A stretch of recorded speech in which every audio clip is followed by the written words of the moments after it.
And we're freaking live, and we've got Edward, as always. We've got two special guests today. We've got Nick. Let's go. And as we all know, we've got T.O. from Ohio. OH, Tyler baby. Osborne. Let's go, baby. How's everyone doing today? Doing wonderful. Dude, I'm pumped up. I'm like mega pumped because I didn't know Nick was going to be here. So now I'm stoked, and I'll comp for you the whole time, and then I'm just going to get deals. I didn't even know if I was going to get deals today, but I am now. Let's go. Oh, That's right. That's right. It is a party. And Tyler, are you back home now? You were out in DFW, right? Yeah, I got home last night. I pulled in my house for like 11:30. Then, I had to mow. I got like 3 acres to mow, so I just mowed it. And then now I'm starting laundry. So I'm catching up and shit, but I got to work. So that's the thing about working in the house is doing stuff. But today I have to because I have so much shit to do. And yeah. Cool. All right, fellas, let's get right into it. Let's fucking go. Mr. Joey Dirche is calling me. A minute.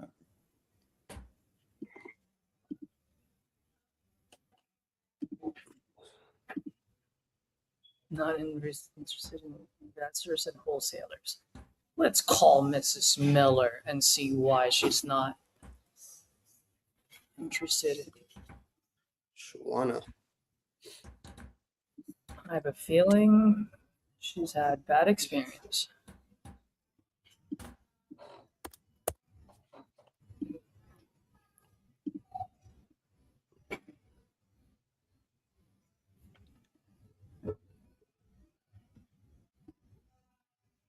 Oh, no wonder.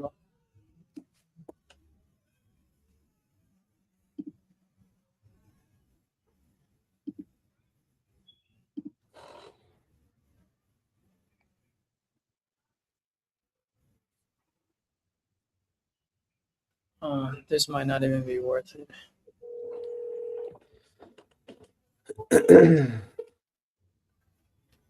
Okay, not calling her. Call her later.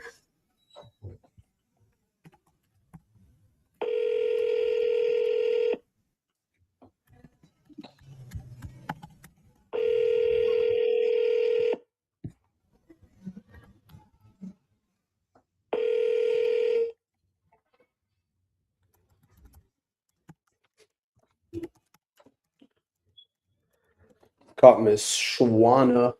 Let's see.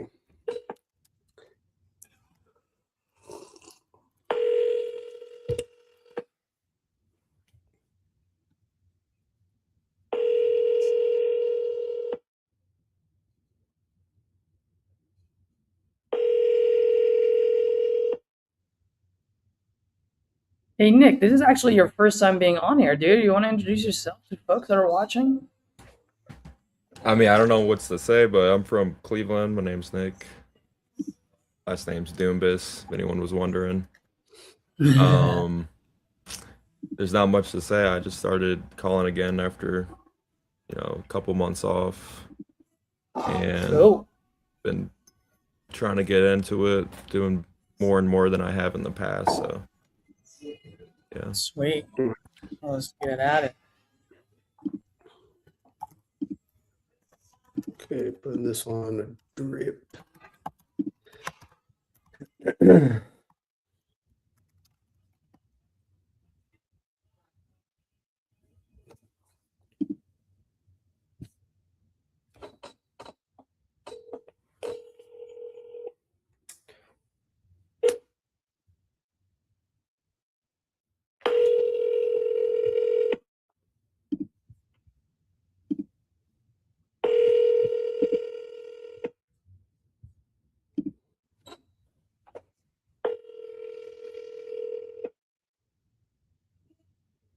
Sorry, the mailbox is full and there is not enough space to leave a message.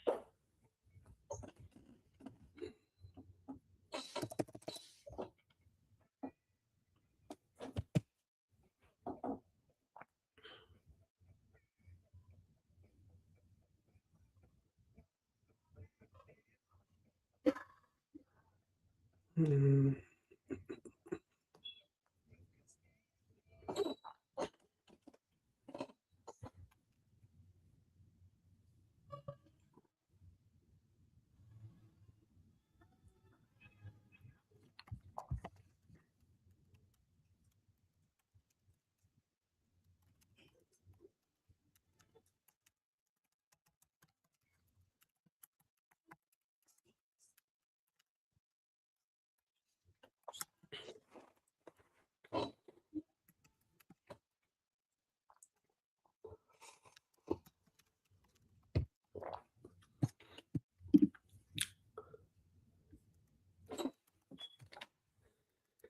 Cue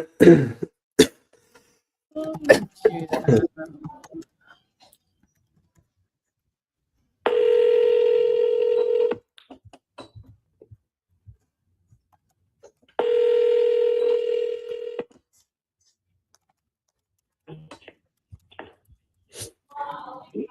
Hello, this is Edward. Is James there? Hey, hi, Edward. Hey, James. Yeah, I just wanted to give you a call. It looks like you had filled out one of our forms online about selling your place there on Walter Street. Was that still something you were considering? Yeah, hey, Edward, I'm actually at work right now. Oh, Can I man. take your number and maybe call you back on my lunch break? Yeah, sure thing. Let me know whenever you're ready. I'm ready. I'm ready.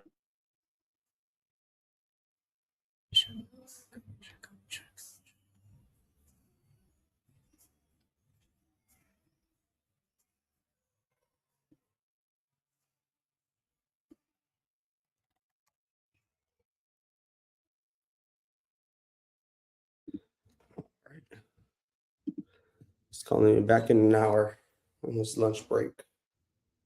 Clock. This one's a for sale by owner too.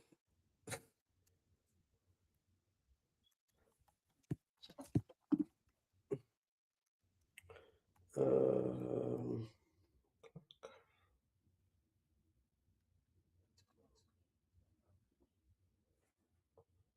Just had to respond to a bunch of text messages. For some reason, that automation that I did sent out a text message. I don't know why. You notice that? The what? Your leads, did our system send out a text message to your leads or no? No, I didn't. Oh, for me, it did. I don't know why. Oh, no, it did not. Mm-hmm.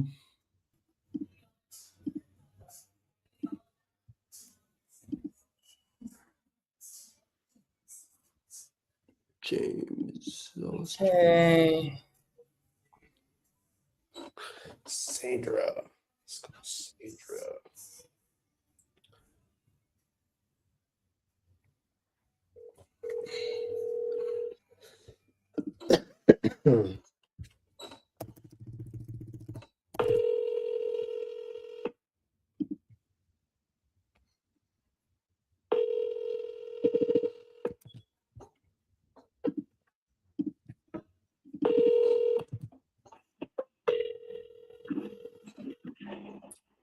Hello? Hello? Hello, this is Edward. Am I speaking to Sandra? Or Mr. Ayers? Yes. Yes. Oh, okay, great. Well, yeah, I was calling because it looked like someone had spoke with somebody from our team about selling a property there on you might have to correct me here, Gamoki Lane? Okay, yeah. Gamoki. Okay. Oh, was that still something y'all were still considering it and selling? I think she's got it sold. I'm not sure. Oh, okay. And when y'all expected to close, if you don't mind me asking? They We're going to try to close by the 15th of July. 15. Okay, so she's already under contract on it. I think so. Okay. Okay. What would it make sense if I just follow up, maybe or I guess to know, I guess verify she is under contract, or should I just follow up on the 15th just to see if in case things fall through, I could just be like a plan B. Yeah, well, but You can call back later if you want to, but I'm relatively sure this will work because there's money behind the girl. So. Okay. Okay. Well, yeah, sounds good then. Then I could just do that. I just follow up later and hopefully, everything's taken care of. And if not, I would definitely love to see how we can help. Thank you. All right. Oh, geez, that coffee got me jittery.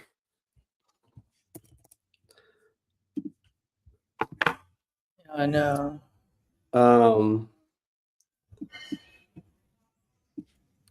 Did you want to?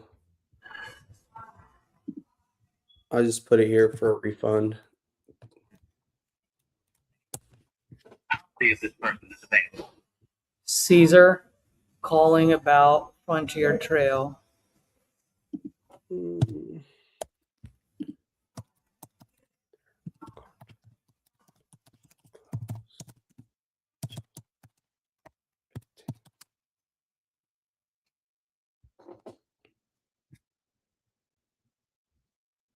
Thanks, Caesar. Please stay on the line.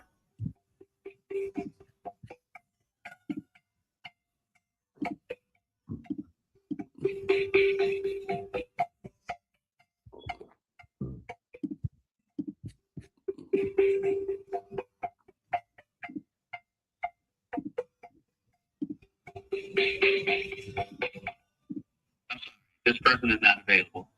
If you would like to leave an additional message, please reply after the tone. Hey, good morning. This is Caesar calling about your property out in Frontier Trail out in Cherry Valley. Looks like you might be looking to sell this property. I'm always looking to buy. Give me a call, see how I can help. Thanks. Yeah, so wordy.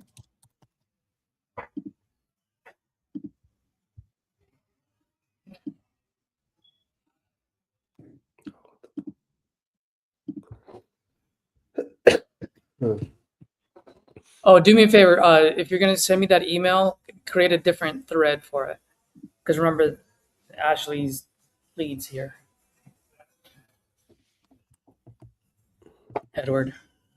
Oh, okay. So just okay, I got it. Yeah, it won't be the same. I'll do that right now.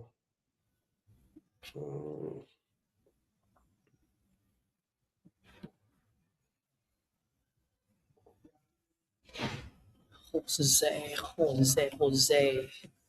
Maybe I should give this one to you, bro. I saw that. I'm like, he might be a He's Spanish his speaker, name. but it's California. Jose Antonio Santa Maria. Okay, this one's. And we're like, Orale, vato loco.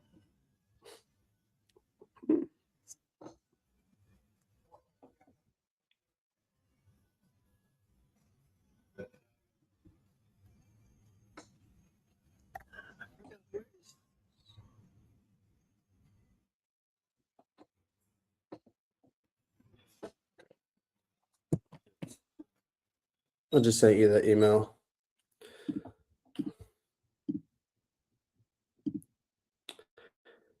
Yeah, I should have not drank the coffee back to back. I was like, oh, I'm tweaking out right now. Tweaking out. So funny. All right, let's call Jose.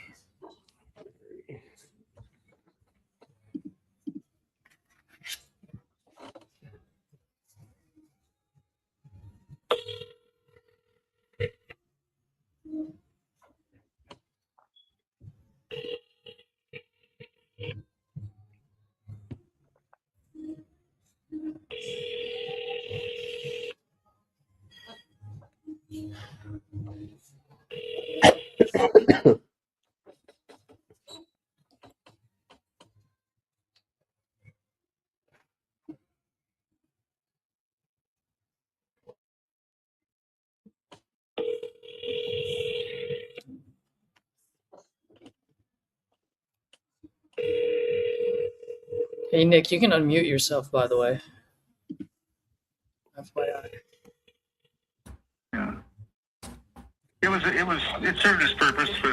in 2006, I think. So we had it for many years. Okay.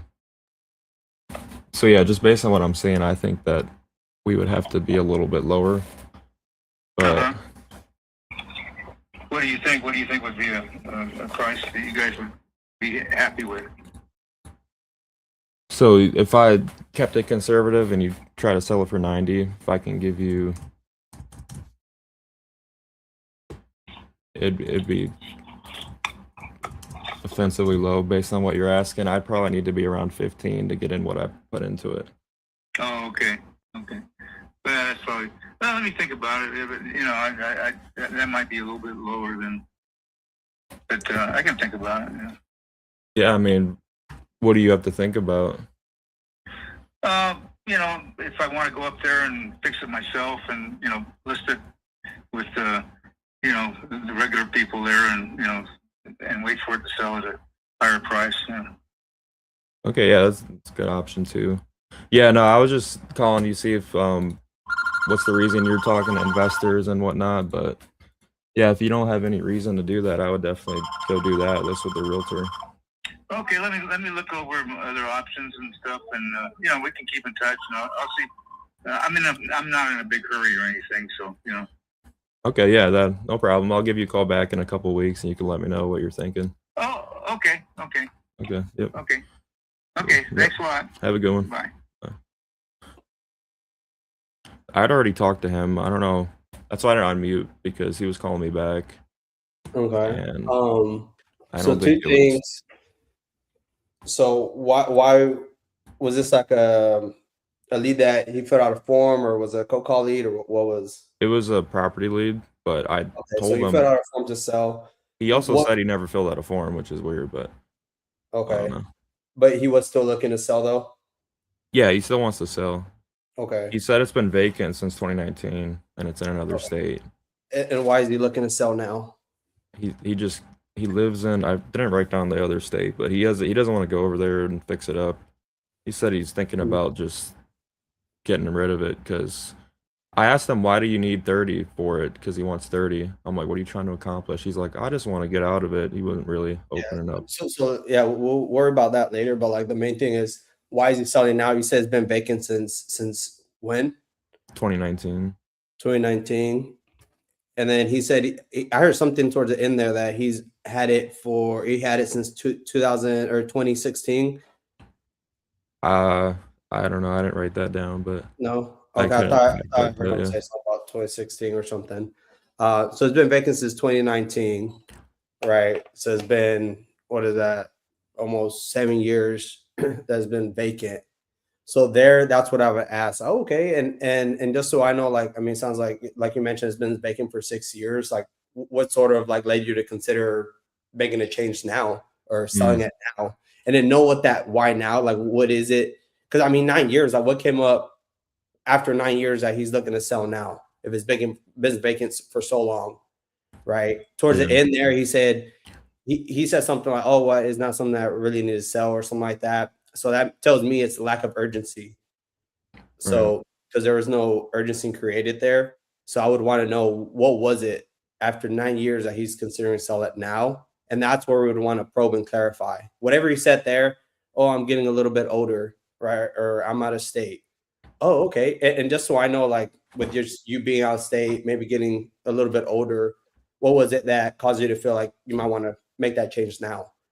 Right. I want to go back. I want to get the answer. Like, why is it now? Like, what was it about your age? Right. Or what is it about XYZ that's making you feel like it's maybe time to move on from it now? I want to know that. Once I have that, then I could start jumping into like what 30,000 is, right? Like what he's looking for. I mean, it's 30,000 for a reason. And I want to figure that out so I can reverse engineer from that point. But those are the main two things that you want to know, like the motivation, the urgency there, why they're looking to sell it now, and what they're looking to accomplish. Those are the main two things that you need, because that objection that you got, like, oh, I got to think about it, it's a smoke screen, meaning he wants, but it's hard to objection handle when I don't know like why he's looking to sell now and what he's looking to accomplish. right? I asked him like, what are you looking to accomplish by getting 30? I don't know if I turned it on yet, but he was Mhm. like, oh, I don't know. I just don't want to go over there. I don't really need to. I don't need 30 for any reason. He's like, I Mhm. just want to get out of it. Mm. Okay. And just so I mean, you're not gonna take a one-way trip to Vegas and put it on black, or what's the plan there? And like he'll tell you Yeah. some crazy. I just want to know what it is. I'm trying to find something because he's gonna have a plan for it, dude. Like he said, he threw out 30. He probably has a plan, like Mm. what he's gonna want to do with that money, right? So I just want to go about it in a way where I get something, so I can reverse engineer what that is. Or you could just ask him straight up, like, hey, for the 30,000, you're asking him, what does that allow you to do? And the only reason I'm asking is because it might make sense to sell now or maybe a little bit later. So just to help me understand, like, how did you come up with the 30,000? And then you can reverse engineer from there what he's actually looking to accomplish, right? From that point. Right. Yeah. So now I have what he's looking to accomplish, why he's looking to sell now, and then I have something like I have some to work with when I'm trying to any objections that I get from him at that point. But yeah, Yeah. those are the main things that I was looking at there too. And yeah, those are just the main two that I'll just want to point out. There's a couple other things, but I think those are the main focus. Yeah. Quick, No, I quick, wrote quick, that down. quick question for you, Nick. Yeah. Would you be open to having one of us call that person and see what we can Oh do? yeah. No, And the only reason absolutely. I'm asking is because we didn't really hear a whole lot of the call. So everything Edward was saying is absolutely right. Mhm. But because we didn't hear all the call, like I'd rather have you just see like how the conversation goes with one of us versus with you. So in that way you can see like, oh hey, not so much of the difference as in we're better than you. No. That's not Yeah. what I'm trying to get at. What I'm trying to get at is for you to be able to see like, okay, well, why did Edward go that route, or why did he ask that question? Like, I Mhm. want you to connect the dots from what you did and what he does. You know Mhm. what I mean? Mm. And, Yeah. and that's how we learn, and that's how we learn through osmosis. So Right. if you want, drop it on the private chat, not the comments. Okay. Yeah. So on the form, he also said that he never filled out a form, but it was property leads. Also, he put that it needs a full gut. And then when I None of asked him, that. he's like, None of that matters to Edward. Yeah. yeah, I was just letting you know that he's gonna say certain stuff that. Yeah, that's fine. Yeah, it doesn't matter. I'd rather have him not know anything. Okay, I got you. But thank you, though. I appreciate it. Yeah. Don't get me Yeah. wrong, but thank you Yeah, for doing I it. definitely call him. I will wait for a little bit just because you just got off the phone with him. But Yeah, you I go ahead definitely and call call him, Edward. Since you gave all the advice, I think it'd be Yeah. good for you to call just so that you can see what you mean. Yeah, yes. If you Further record your demonstrate. name and reason for calling, I'll see if this person is available. Hello, this is Edward calling Mary. Mary had a little lamb. Sorry, y'all. I had a private call. I'm here now. Oh, Tyler.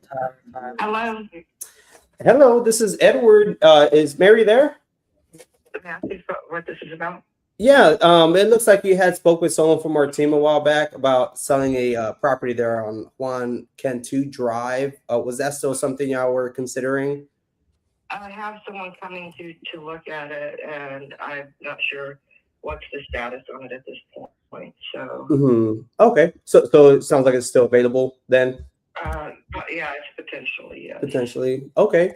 And the address that I have right now that came through from when you last spoke to one of our colleagues.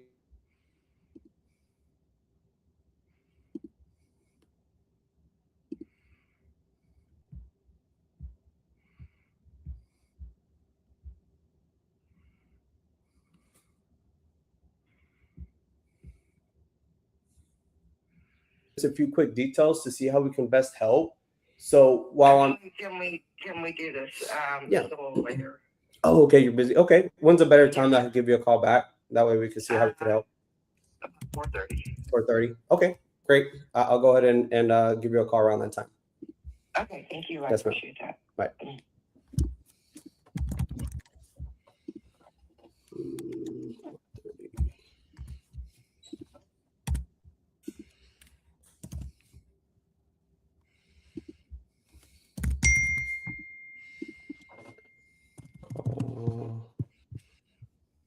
Where is this at? Oh, this is Elmendorf, bro. This is like in my backyard. That's nice. Yeah, I had no clue where the heck this was. So I put it up. Call for 30. Yeah.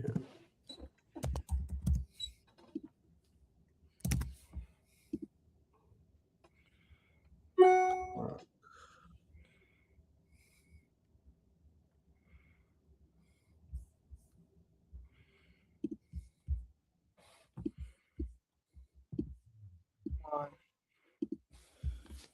15 from Bonita, my old stomping grounds.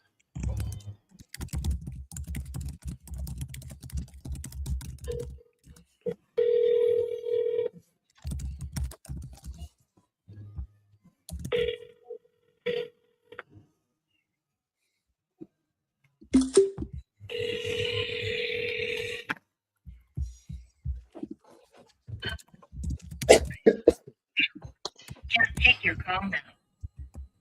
Come on, Dean. Let's go. Talk to me.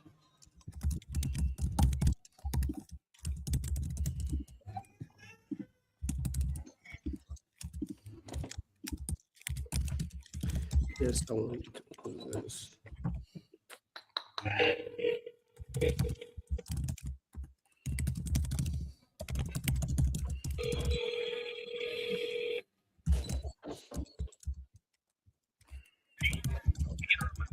Can't take your call now. At the tone, please record your message. When you've finished recording, simply hang up or press pound for further options. Hey, Dean. Good morning. My name is Caesar. Just calling about your condo out in Bonita on unit 134. It looks like you spoke with one of my guys. Looks like you're looking to sell. I'm always looking to buy. By the way, I am local. I grew up in San Diego, East Lake to be exact. So I know Bonita very well. When you get a chance, give me a call back. Love to see if I can help out. Thanks.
Okay, who's this? Oh, Pablo this Escobar.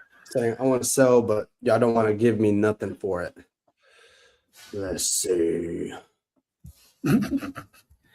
What happened to your call, Edward? I thought you got a hold of someone.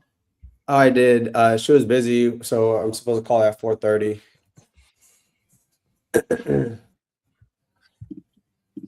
Do you want to hear a call? There's a mobile home park here in Ohio that I'm thinking about taking down. Do you want to hear a call where I call my partner about it or no? Yeah, go for it, dude. I'll say I just can me. get everything. Doesn't matter.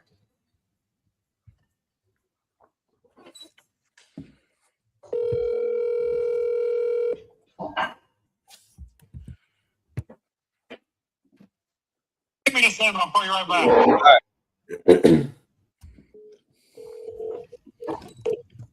That's the only thing about being in this coffee shop. Like, I see everyone eat, and I'm like, oh, I'm getting hungry now.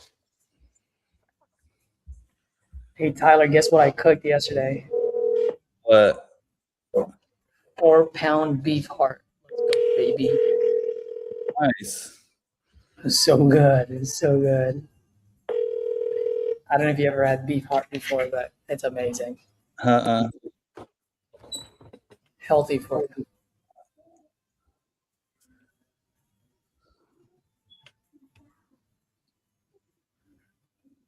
How did you cook it? Just like how you would cook a steak. It's the same thing.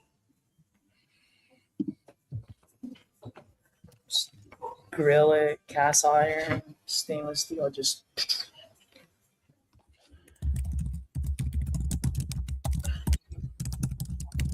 And it's so tender. People wouldn't even know what it is if they don't tell you.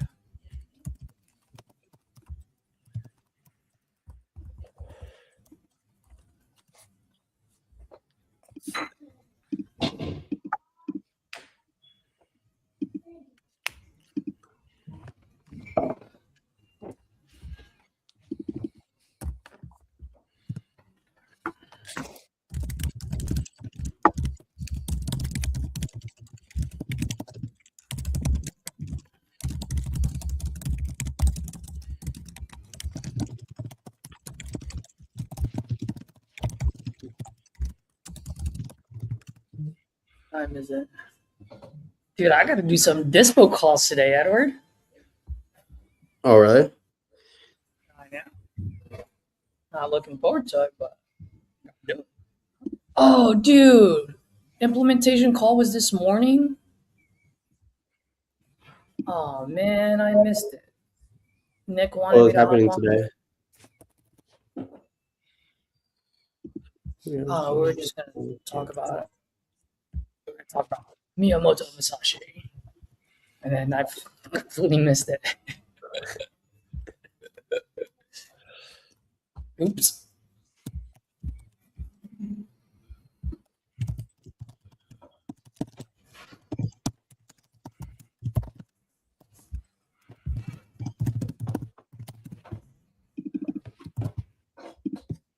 Oh, yeah. Let's go. This is it, boys. This person answers, it's game over. You know why? Because I said so. And it's in Peoria.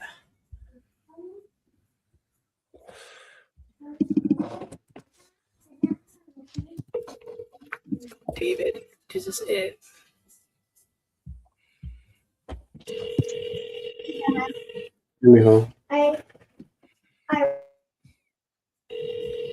Oh, is that Sophia I hear in the background? Yeah, that's her.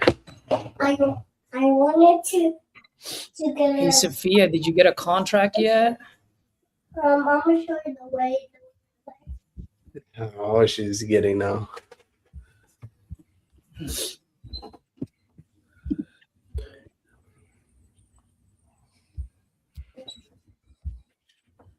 Yeah.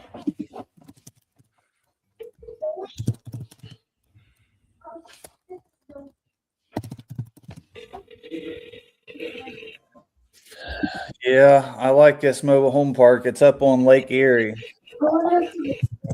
Oh, nice. What part? What is it? North Kingsville by Ashtabula. Oh, yeah, that's all the way over there. Yeah, by Ashtabula.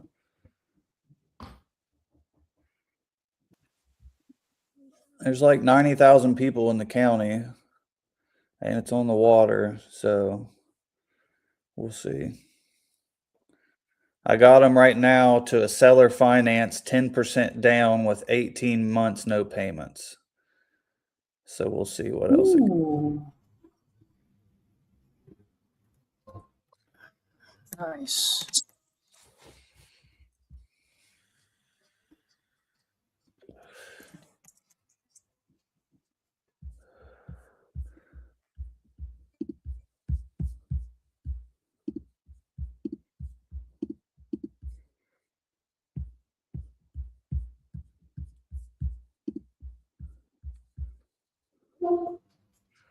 Caesar, did you see my post last night? Are you in my school? I am, but I haven't checked the school in a while. I haven't even gone on the app in a while. That's what I'm saying. I came home to a check from the title company, baby. Nice. That was A decent size. Yeah, I'd have to look, but it was like 7,700, enough to get Nice. me pumped up. Let's go, baby. I'll take them all day. All day. Speaking of title, I my Birmingham deal, acquired it, disput it myself, and then to Stan in TU, and Stan just deposited EMD yesterday. He called me this morning. He's like, "Did you put this on the market, or did the seller put it on the market?" I'm like, "Bro, like it's already assigned to you. Like I'm not gonna. I'm like I'm done marketing it." They're like, "Well, it's on the market." How'd that happen? And I talked to the seller. I was like, "Is there any funny business going on?" I'm like, "Don't fuck with me here." It's like, "No, bro. Like I'm not. Like we're good to close." I'm like, "Well, someone put it up on the market. So whose contract did you sign?" He was like, "I haven't signed any contract." All right, man. What's the agent say on there? Did you call him?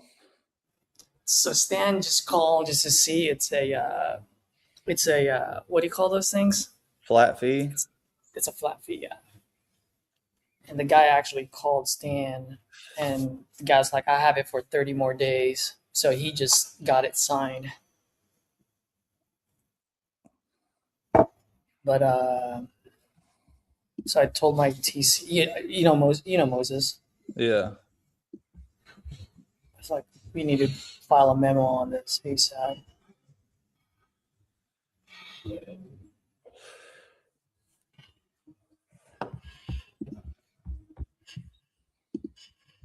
But I don't want to call. I don't want to call the wholesaler until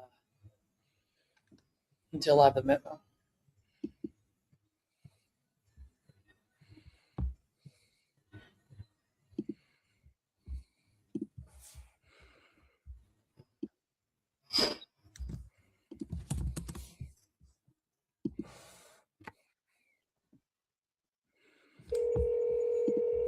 As soon as the seller will answer, and then my guy will Michelle call back. Carvajal.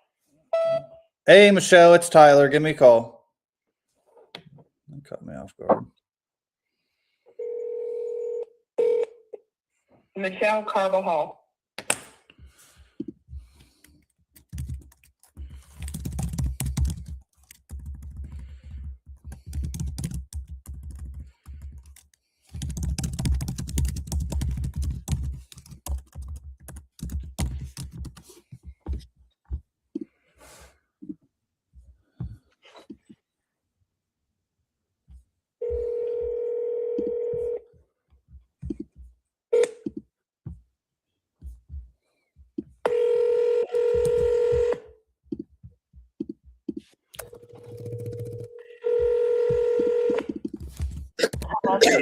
Hey, is it Bobby?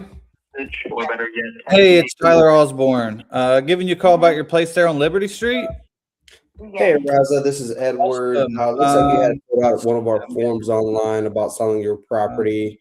What were you looking to get for it? Astor Street. If you are still interested in selling, please give me a call back. Thanks. The house sits on 2 lots, and then there's another extra lot beside it.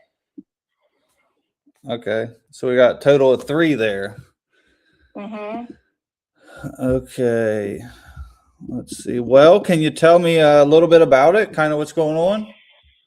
Yeah, so I moved out of a pretty bad situation. My ex-husband was living there, and he just didn't take care of it. So it's kind of, I mean, the house is in decent shape. It does need a little bit of work as far as, like, it doesn't need completely gutted or anything. At least I don't think so.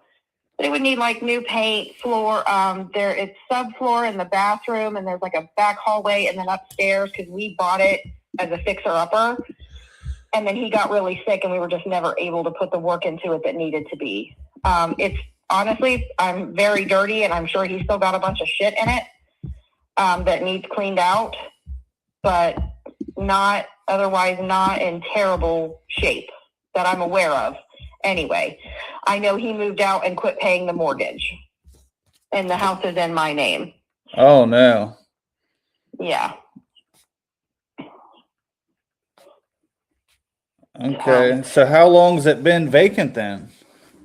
It hasn't been vacant very long, maybe 3 weeks at this point. Okay. Where'd he head to, you know? He is living in Hilliard with his daughter right now because of his health. He just can't live alone anymore. That's why he moved out. Okay. Are you here near in Chillicothe? I am not in Chillicothe. I actually live in Lockbourne now. Okay. So what, an hour or so? About 50 minutes. Yeah. I used to work there some. Yeah. Okay. All right. And you're saying 150. Is this 6 bedrooms?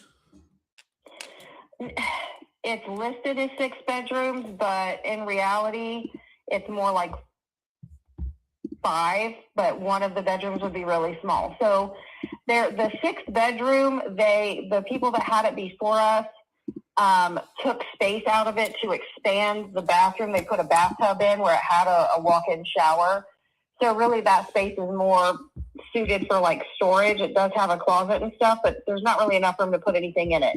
And then the other bedroom is kind of smaller too, but would fit like a queen or a twin size bed and a dresser. But there are 2 bedrooms upstairs and then 2 other bedrooms downstairs. Okay. And it has 2 full baths, one downstairs and one upstairs. So what do you think it'd be worth if I fixed it up and sold it? I have no idea. I'm not in the business of fixing up and selling houses. Okay. Well, because I think it'd probably be somewhere between there's nothing that big right there that's sold. So it's kind of hard to say, but I mean, I would say probably somewhere in the 170 to 180, 190 range, maybe at most.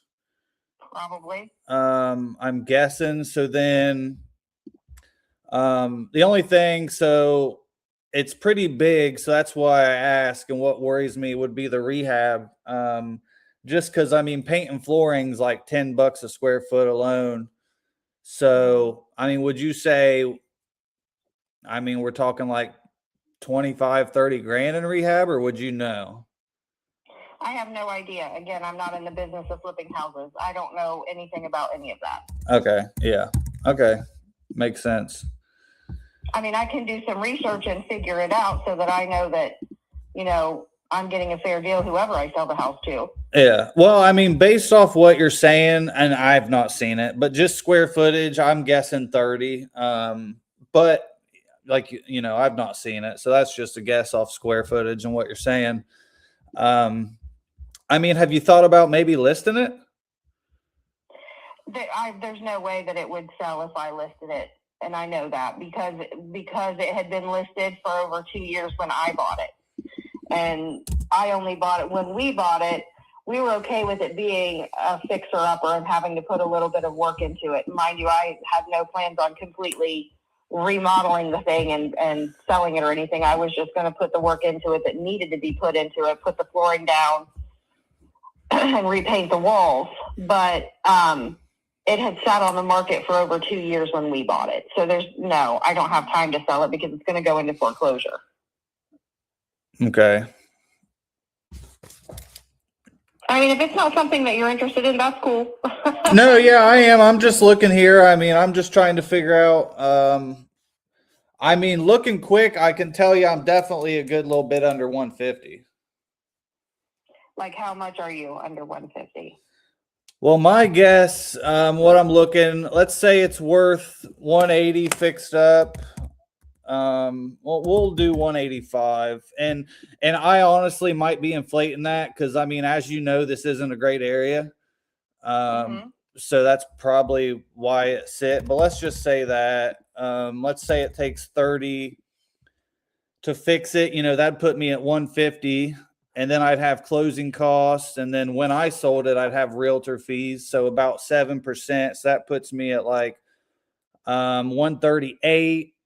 Then minus just, you know, I'll be paying stuff as I'm fixing it, utilities, electric, taxes.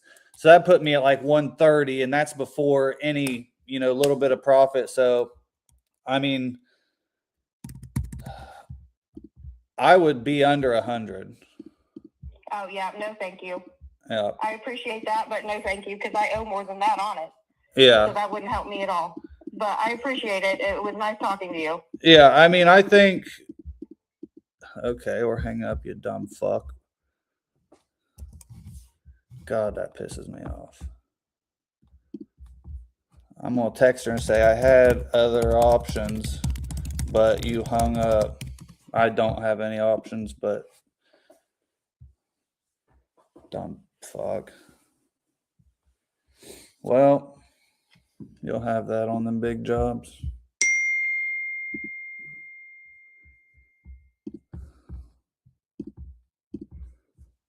Seller lost, owes too much.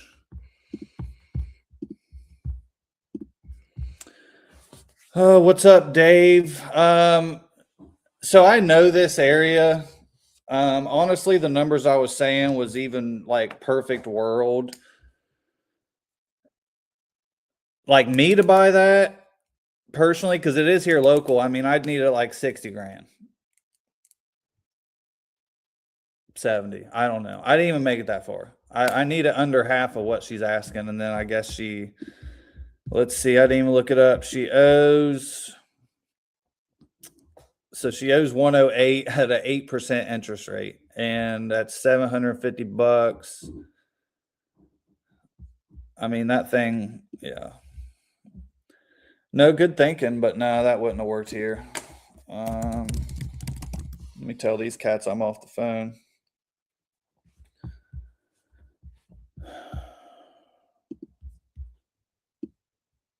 All right, who's up next?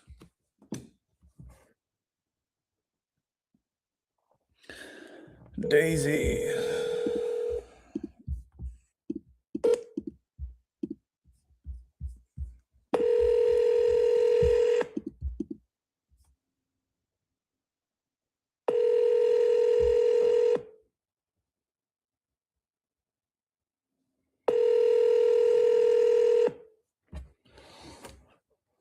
I'm sorry. You can't leave a message because...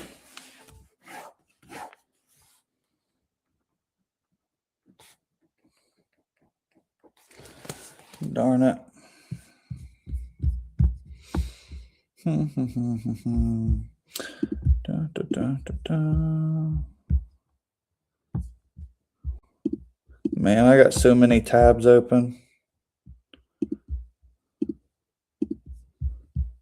So many.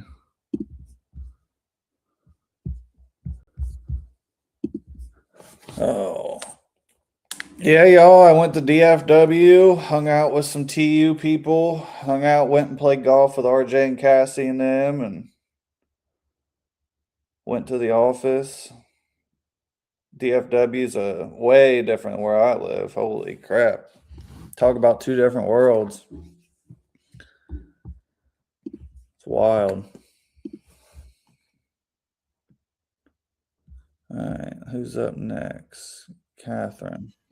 Edward is deep in this conversation. I know. I was trying to tell him I was off the phone.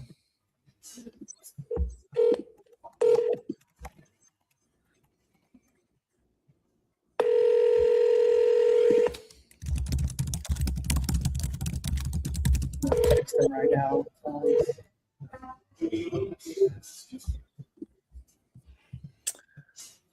That lady hung up on me.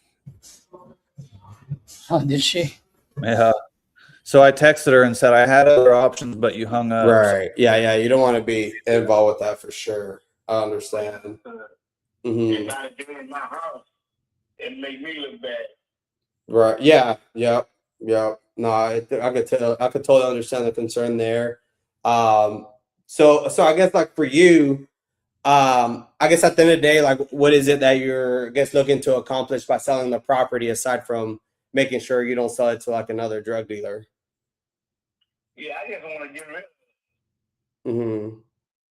Okay. But I got in the next 20 minutes, well, I'd be selling to the wrong people. Right. Right. Yeah. So, yeah. You don't want to do that, and yeah, I totally get it. Sounds like for you, just selling it to the right person that would go ahead and be able to improve the neighborhood there. So if we could do that, right? Let's say we could do that, and get that taken care of for you. Because that's really my only concern there. Because like as you said, I mean, even if you were to list it, it might take a little bit just where the market is. So let's say if like offers did come in where we could get you kind of close to that, like where we're at 50, but you don't have to wait 60, 90 days, right? And you're knowing that you're selling it to somebody that's actually going to improve the neighborhood. Do you feel like that would put you in a position where you could be able to make that transition, knowing that you are selling it to someone that's going to be helping the community instead of, negatively impacting it? Yeah, I could sell it to you, and you can turn around and sell it for $120,000. I mean, the house is a hot house. I mean, everybody want to buy it, but I have my figures in too. Sorry, can you repeat that again? You said you had what? As I have my picture and choose who I choose to sell it to and who I choose not to sell it to. Mm-hmm. Right.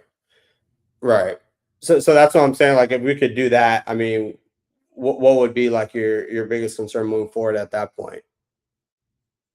Yeah, we can do it.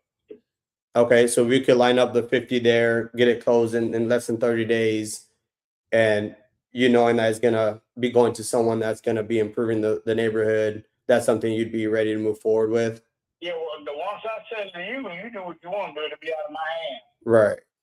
Okay. You easily can get 120 for it. Mm-hmm. Okay. I mean, you might sell it to a drug dealer, but I wouldn't. Yeah, well, I don't want to do that. They're gonna come to you and try to buy it too. Yeah, no, I wouldn't want to do that. Obviously, we would want to improve the neighborhood instead of negatively impact the neighborhood too. So that's not something that we would be looking for at all, especially if there's kids involved and stuff like that. I wouldn't want that, for the neighbors around there. You know what I mean? So here's what I could do, right? Like if it's something that you'd want to move forward with, like the way our process works is I could send over an agreement, right? That way we could at least go over it to make sure everything looks clear. And then once the agreement's okay, yeah. And we would, like I said, we would still want to coordinate with you, right? We'd want to do just a walkthrough just for us to verify the condition based on what we discussed today, right? And if everything checks out, then we're going to go move forward, right, at the 50 and close within. I mean, were you looking for like 30 days or less? Was that something that would help there if we did it 30 days or sooner? Yeah, 30 days or less. Actually, I don't even like to do contract. To be honest with you. Yeah. And we would just do it that way just to make sure everybody's protected. Like, because last thing I want to do is, spend the time and resource doing everything and try and get this done. And then once we're ready to go, I mean, it's easy for you to sell it to anybody else just because it has happened to us in the past. So we would just put it's just a preliminary agreement, right? Just saying that, hey, you're agreeing to sell and I'm agreeing to buy. That is all there. And if everything checks out, then we're going to move forward and get this done and making sure, everything goes as smooth as possible. Does that make sense? Yeah. Okay. Now, another thing I always like to mention, because I'm not sure if you noticed, my area code, I am out here in Texas. So when we do buy properties outside our local market, I mean, we have established relationships that we partner with just to provide an extra set of eyes on each deal, since we do also operate nationwide.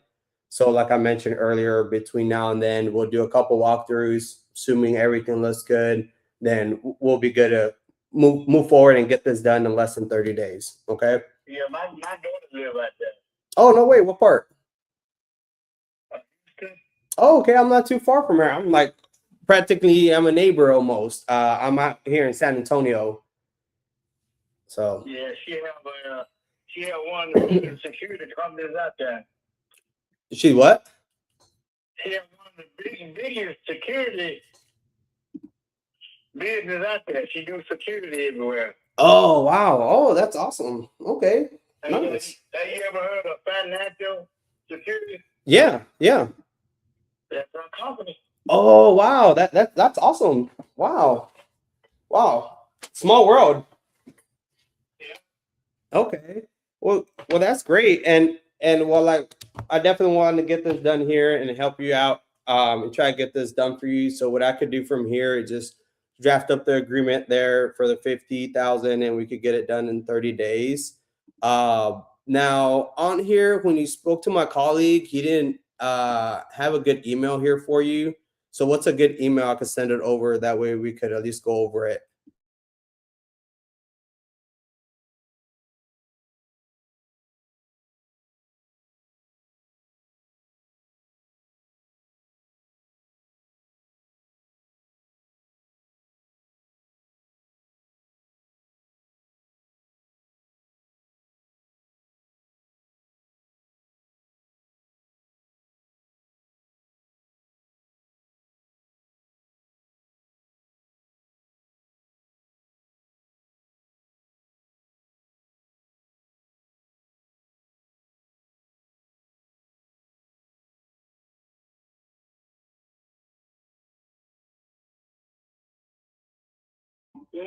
Okay. What's that?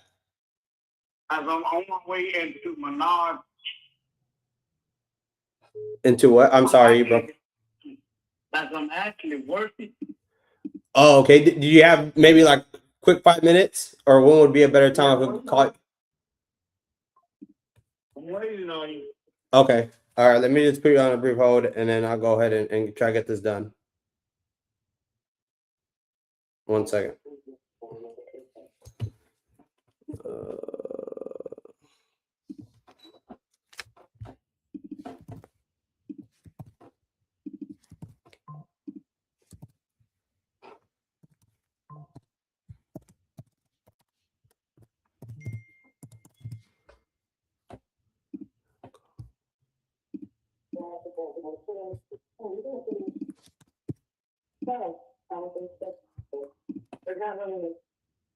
So I lost 70 something, and then 30. And right now I'm something on 90 million, and then now I'm up at 30. So to the overall day, I'm going to do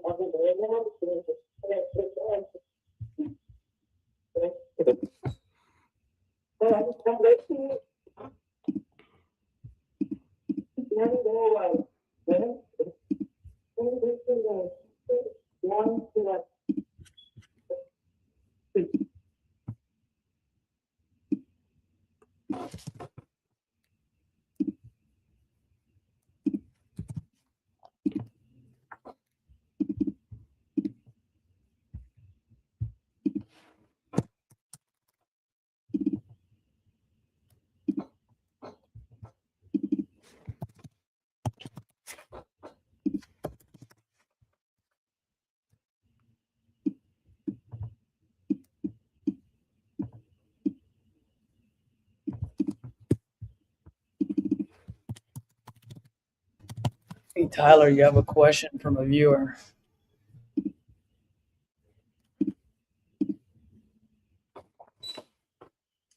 And real quick, David, you're the only one on title, right? Just to make sure I'm adding someone else if there's someone else there with you. I should be the only one. Okay, perfect. Almost done here. Give me 1 more minute.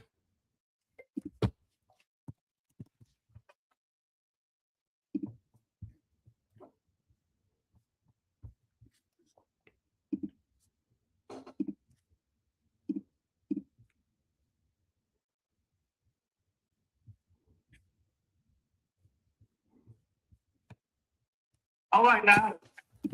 Yes, sir. Yes, sir. How about yourself?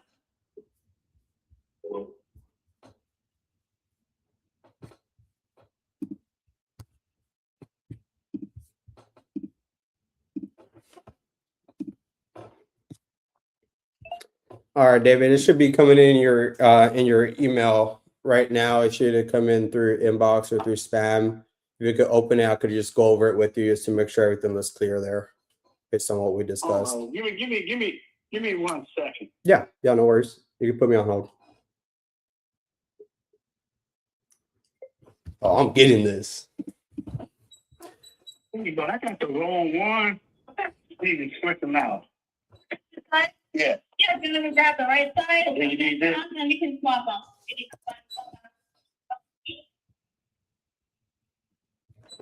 Hello? Yeah, I'm still here. Can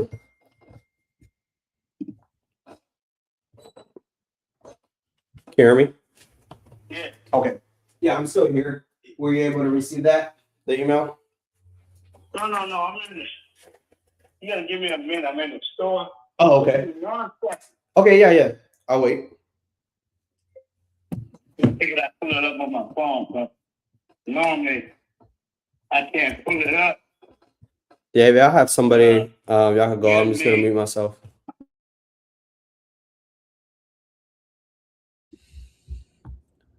Well, yeah, Joseph, I don't know. I quit keeping up with shit besides Ohio, honestly. And you just need the disclosure here. Yeah, same here. All right, this person is probably going to tell me to fuck off, but Cool. Edwin, yeah, Edward definitely likes up deals. So awesome that you got to see that. Also, Rodolfo. hey, Patron, it's Tyler. How's it going? All right. Good. Yeah, calling you about your place there on Philadelphia Drive. Looks like you're looking to sell it. Yes, Okay, and you said you had deal of the day. What are you looking to get for it? I was looking to get 50-60 for it, but I'm about to go on the road.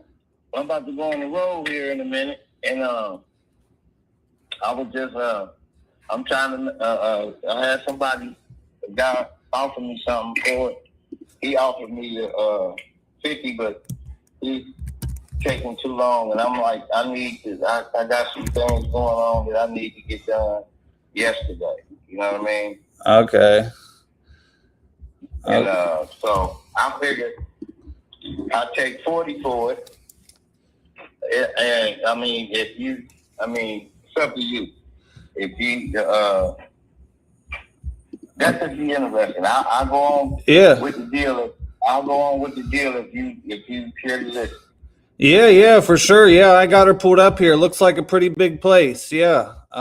Just tell me a little bit about it. It's 5 bedrooms, 2.5 baths, full finished basement. I just had the plumbing redone. I remodeled the kitchen and bathrooms. Got solid hardwood floors. The roof is like 6 years old. I had the roof tore off and replaced. It's 22. I think it's 2,200 square feet.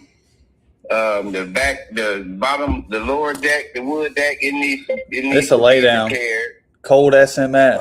One of my tenants left a hot tub on the back there, and my tenant in there now.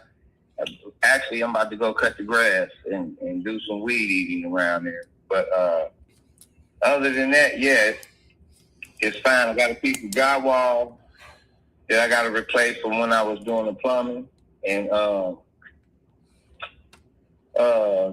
wear and tear on the sitting room floor where his kids done messed up the towels, but it's nothing. That ain't nothing.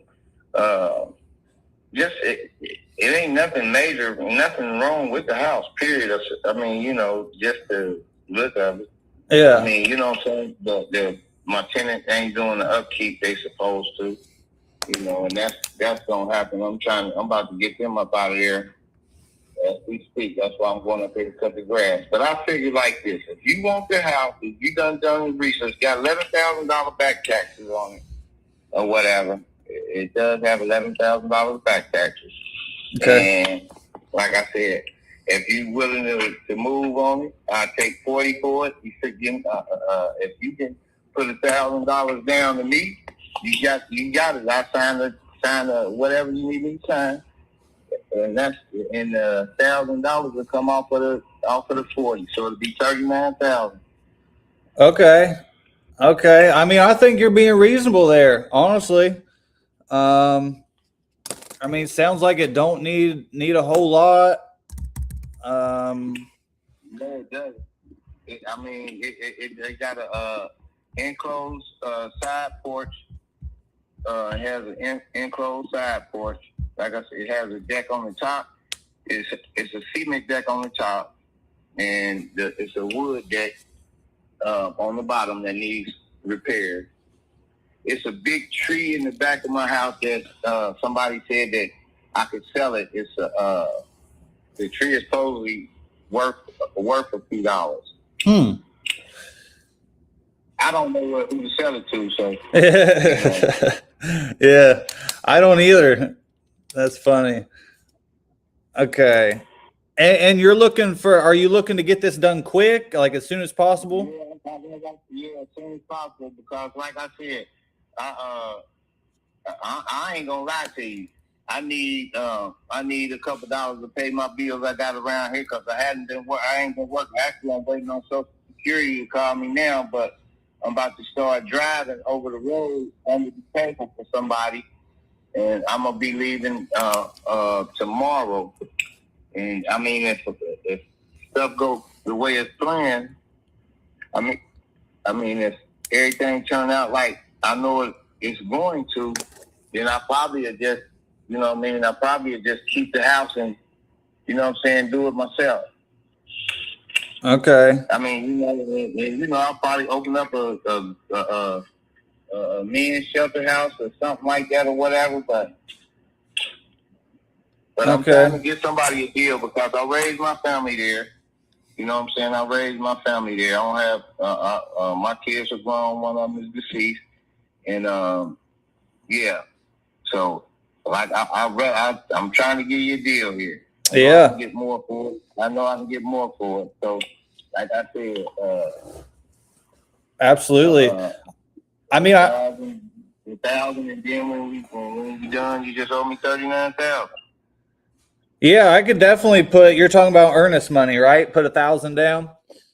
No, I'm talking about 1,000 in my pocket, and you know what I'm saying. You get a receipt, like you know what I'm saying. You get a receipt from me, like I received it, and at the end it'd be 39,000. That's all you'd be paying to me.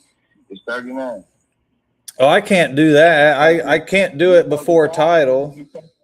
1,000 off the price. Okay, well, we just do wait a minute. We just do 40,000 again. So. Yeah, and I'll put earnest money in title. I don't care to do that after. I mean, I just need like a week, check it out. And that's what I was going to ask too. As far as I know, you got tenants in there. Obviously, I'd have to come check it out. I mean, what would that look like? Are they like a pain in the butt, or? No, they're not a pain in the butt. I'm just like I said, they don't do the upkeep on my property. Yeah. Okay. What a tenant should be doing. Okay. Well, I mean, I think what I could do here for you, honestly, I mean, I think I could do the 40, and what I do here. So I'm down near Chillicothe, and I just partner. I got a bunch of partners there in Dayton. So what I do, I'm super simple. I just shoot you over. It's like a 3-page agreement. It just says I'm buying this from you for 40. Here's the closing date. I'll just put, because I don't know about title with the back taxes, I'll put like 3-4 weeks, and we can close as soon as title comes back though. So if title's back in 2 weeks, we'll close in 2 weeks, but they just have to make sure. You can do your title search, and then maybe you can meet me and we can sign whatever we need to sign or whatever. Well, it costs money to run title though. Okay, well, you got to do it anyway, right? Yeah, but I ain't going to. What if you call someone else though, and then you sign with them, and then man, listen, I'm a man of my word. If you're going to do this deal, I'm a man of my word. You give me 40, you're going to do this deal. I'm a man of my word. Your word is, you know what I'm saying? If the word ain't shit, you ain't either. Nah, I agree. Yeah. No, I totally agree. But I mean, it's just my process. I mean, I don't come out. I do hundreds of these in Ohio. And if I go out to every property without an agreement, I'd be wasting time. And I don't want to waste your time either, because it sounds like that guy already is. Yeah, and that's why I'm just done with it. You know, like I said, I go on the road tomorrow. Yeah. So I can arrange with whoever to come and look at the property and let them know that somebody will be there. Yeah. And I mean, if you just, if we just sign an agreement, you give me 2 weeks to do my due diligence, just, come check it out. I could probably be there as soon as tomorrow or the next day, but, just check it out. And then we would just close on it. okay, well, why don't you have your people come and check it? Once you have your people come and check it out and decide if you do want it, and then I'll sign an agreement with you. Because I don't want to waste our time. I'm not going to waste my time. I mean, like I said, your word, a man's word is all you got. Yep, you know what I mean? A man's word. Yeah. You have somebody here, you have them come and check out the property. If you decide that you want it, send over the agreement. Even if I'm on the road, I can answer the phone and you can send it over to me. My wife, she's sickly, but I have permission to sign for her. I guess what's it hurt? Like, I'm just trying to protect me, and, like, what's it hurt to sign it and then we cancel in a week if you need to? Because if I sign the agreement and you don't want to, and you end up not wanting the place, I have this agreement that I done signed with you already. Yeah, no, we could just cancel it, and I'll put $1,000 down after we come check it out. That's fine. Okay. I've done it, and it's not that I don't know you yet, but I mean, I've just sadly done it too much, and the general population's ruined it for us. Yeah, it's sad. It's sad. Yeah. I mean, as you know, oh man, the world now, I don't know. People somehow don't operate with morals and just integrity. Some people and people are so much in a rush not to help people. You know No, that's the big thing. That's what I tell. So I actually teach people in this real estate. I do a bunch of these deals, and I tell them, if you just operate with morals, transparency, and try to solve a problem, the good thing will happen. Yeah, it'll work out. And that's the honest truth. Yeah. I mean, you know what I'm saying? That's something that has to be in you. Yeah, exactly. But I mean, yeah, dude, like I said, I could probably be there. I mean, for sure. I don't even know what today is, Wednesday, tomorrow, or Friday. That's just how I have to do it. Tomorrow, like I said, I'm on my way up to cut the grass and do some trimming, trimming and stuff before I get on this road. And I'll let them know that I have somebody come and look at the house. You ain't got to tell them that you're buying the house or nothing or whatever, because it's their business. Yep. You know what I'm saying? I sign the agreement. You got my number. I sign the agreement. If you want it, I sign the agreement. I'm not going to move forward with nobody doing anything. I'm not going to have no talks with nobody about my property until you decide if you want it or not. And that's my word.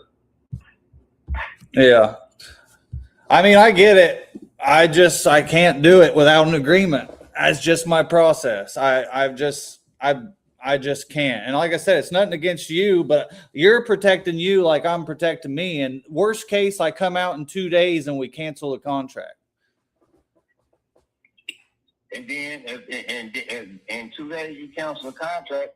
You don't want the property now, and then you don't want the property. So when you come out, you don't want the property or whatever, and I done signed the agreement with you. Yeah, you can cancel the agreement, but yeah, then you're out 2 days. Yeah, exactly. And I'm still stuck in the same position that I was in, needing to sell this house. Yeah. I mean, do you think, what's the plan? Say we get off here, don't sign it. What's the next plan? Like, to get it sold in the 2 days. I would like for you to come and see if you want the property. Have the people come and see if you want the property. If they come out tomorrow and they say yeah or whatever, soon as they on the porch leaving out the house, send over the agreement and I'll sign it. I mean, I get it, but I mean, like, we have nothing to lose here, and we have everything to gain if this goes good. By like, I totally get it, and I mean, I'm just not like I said, dude. I do hundreds of these, and the last thing I'm doing is wasting your time. Right. But I got to protect mine too, and so I got like 20 projects going now with guys all over. So I'd have to pull them off that project, pay them to go drive around, take them off my other deal, not have that flip getting done. Like, it's just the cost of money. Like, it costs me money to send people out. If you want it, it's not going to be a waste of your time. Trust and believe me, it's not going to be a waste of your time. I'm not trusting them, but you trust and believe in me. I can't do nothing but. I can't do anything but. I mean, if you want to, you know what?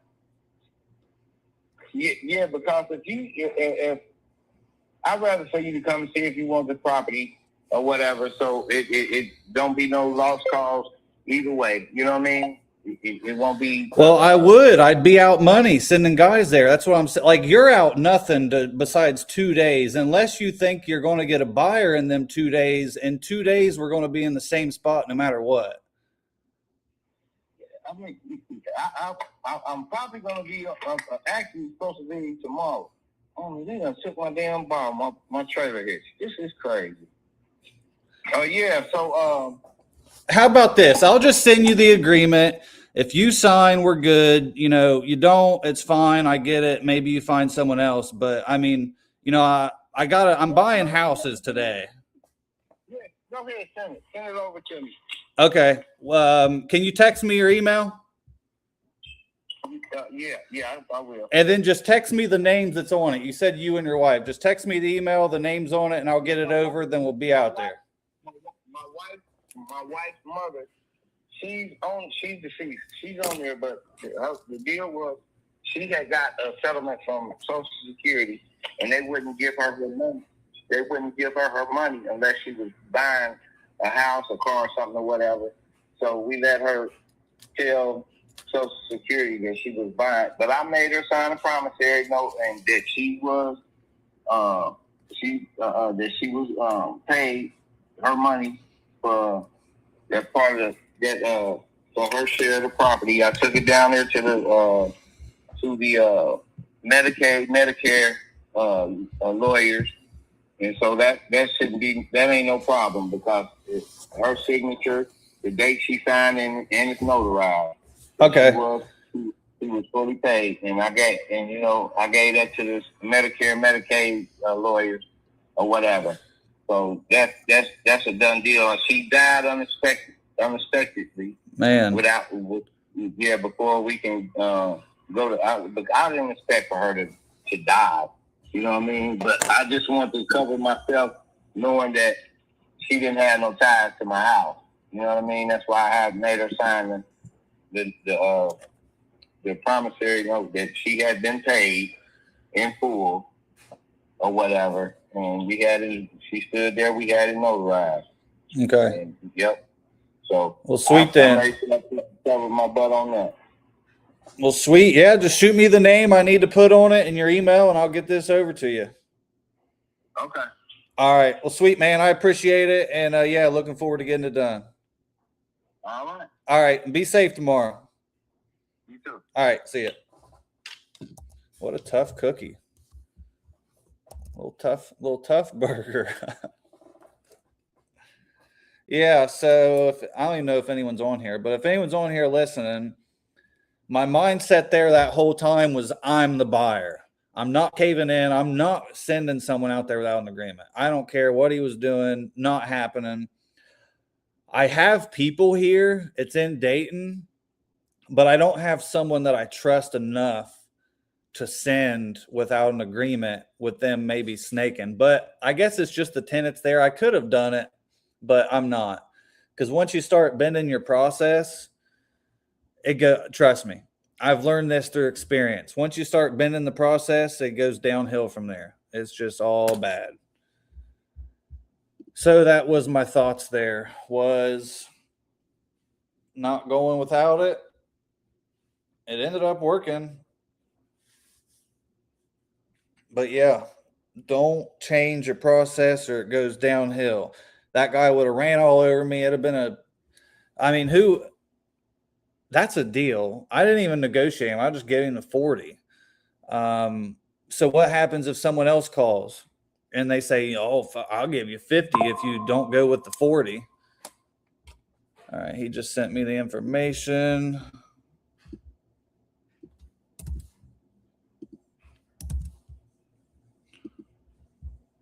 Patrick Cochran. Miranda Cochran. Okay. But yeah, that's why. So now I got to send an agreement. 1 second.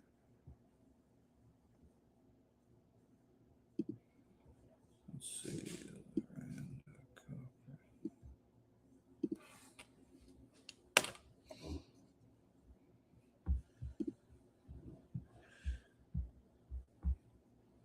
Let's see.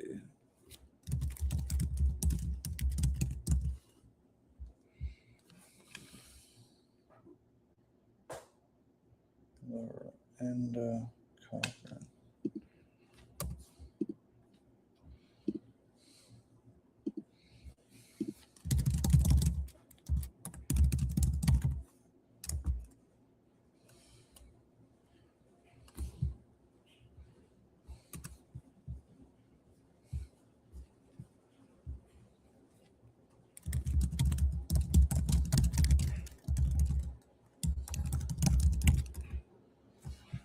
Okay, let's see.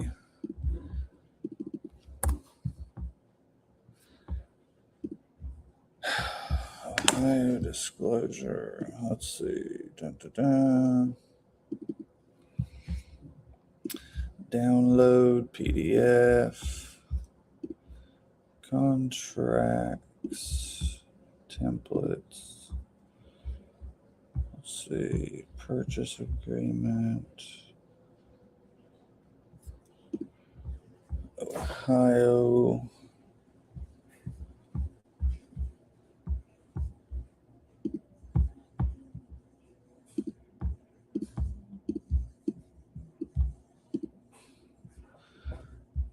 Okay. Let's see. Maybe anyone got questions on that call or comments or goods or bads? Because I'm sending out this thing, so it's going to be a second.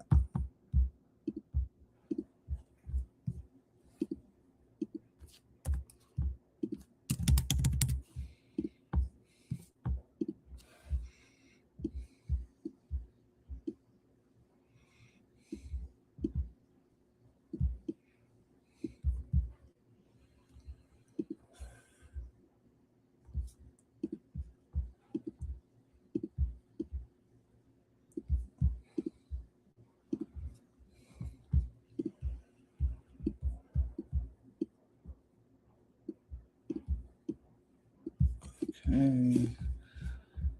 Let's see, property address.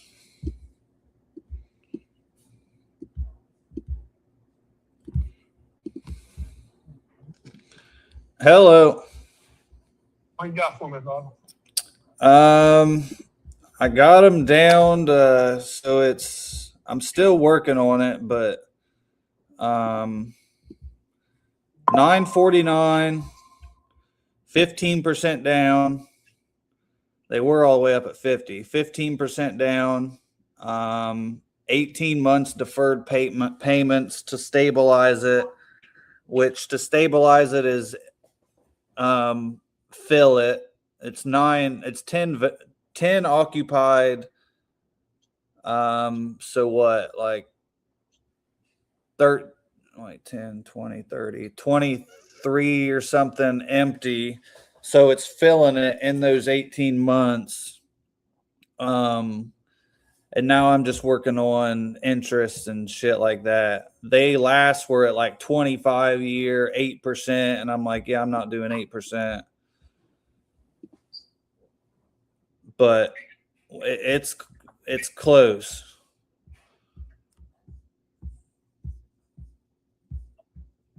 I think it's worth going up and walking.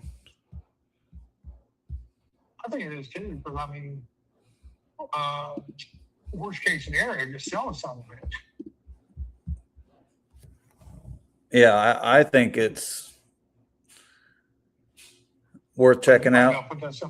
You might be able to put that something online. Well, you mean take it down, then just turn around and list it? Is that what you mean? Well, Or just take, not take it down, but basically, yeah, find somebody up there like me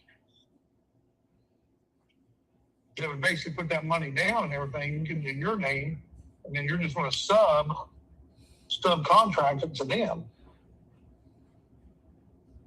yeah. Yeah. So let's see. I'll give you some numbers here. I had some numbers somewhere. So let's see. So yeah, the 18 months, no payments. What I had in there figured was like month 0 to 3. Let's say we take it down, deferred maintenance stuff, which I think is just clean up. I'm sure maybe you could use some, I don't know if it's gravel or what, but something like that. Month 3 to 9, fill in lots. Every lot you fill is an extra $5,400 a year NOI. And then, hopefully by month 15, 16, stabilize it completely. And then it should be worth upwards of 1.8 to 2 million. Then you just refinance or whatever. The no payments for 18 months is the only reason this is a deal. Not the only reason, but the only reason that I really like it. Because that gives you time to, because if you didn't, I mean, it'd be a whole different structure,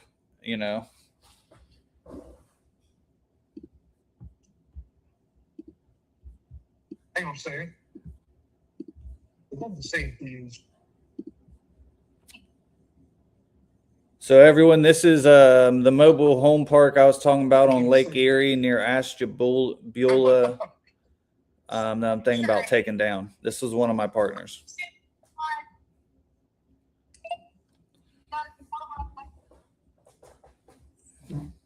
So if you get any mobile home parks or what is it?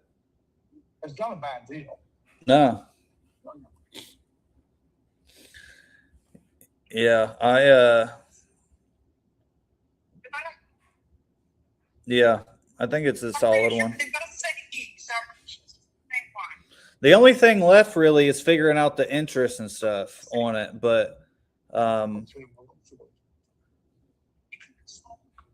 mean, we're right there.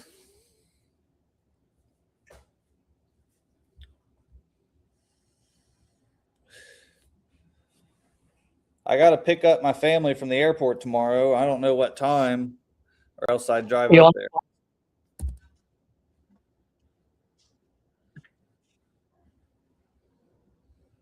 Hang on a second, Tyler.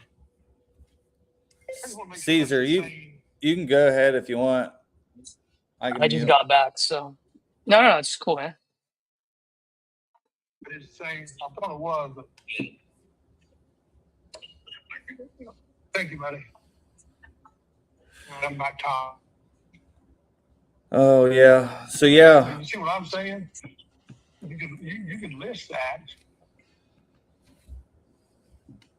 Get somebody to give you the down payment. Okay, so say, and how much are they wanting for it? 900? Yeah, 949, I think. Yeah. Oh, I think we're at 949 with the 18-month structure thing. Okay. Get somebody to put the money up for the down payment. You sell it to them for 1.2.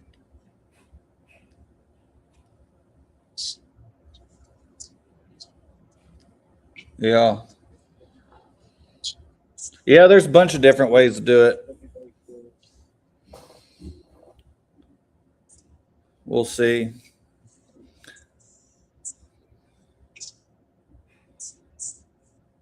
Do you want to go check it out sometime? Yeah, if I'm free, I will go with you and check it out. Well, you just let me know when or whatever, and we'll try to figure something out. But I'm working on him now, so. Keep working on it, see what you get to, and then call me back tonight or text me tonight or in the morning. Yeah, I'd really like to get it down to 10% down payment, and that would put you under $100,000. Right. And then you see what I'm saying?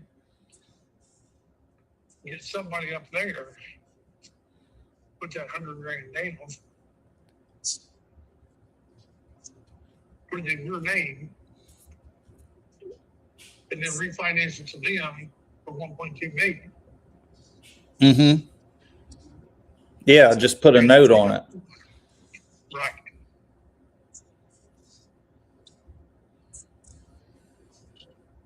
But that's how I want my people to work. Really? Yeah, I got bought it on a late contract. And just wrapped it. Yeah.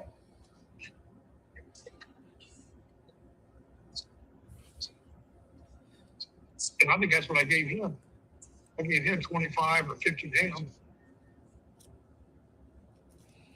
Well, I say we check it out and fucking think about taking it down.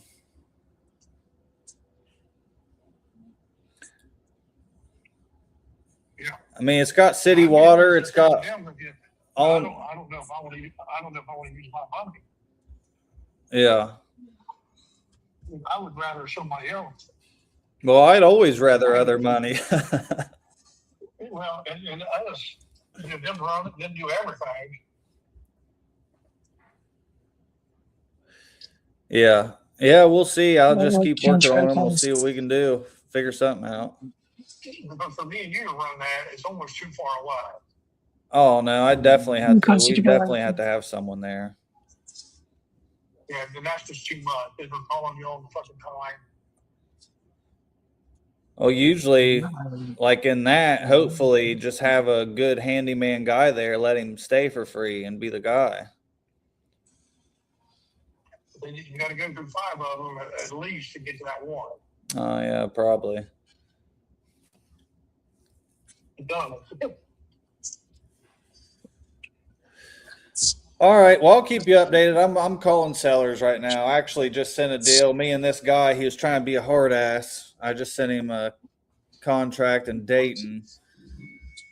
He's trying to make me come out without a contract and all this. And, you know, I don't do shit without contracts. I'm not going.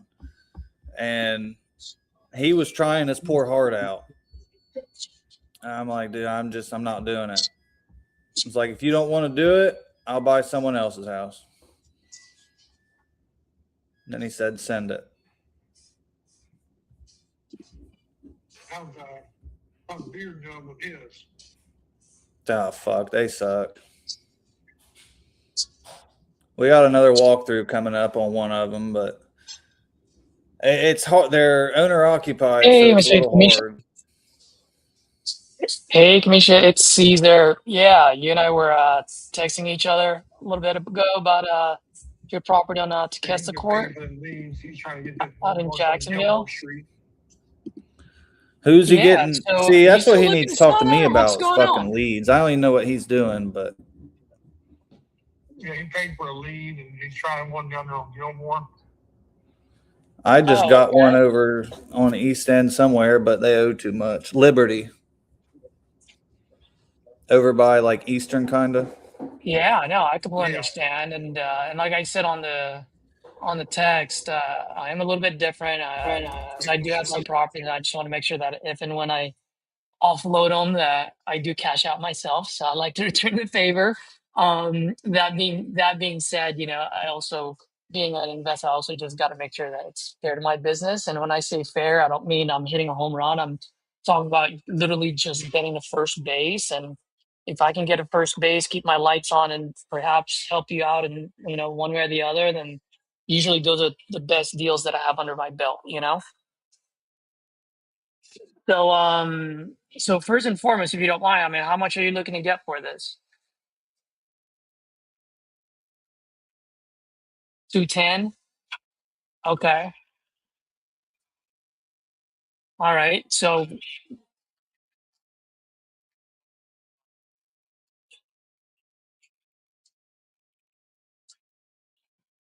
okay.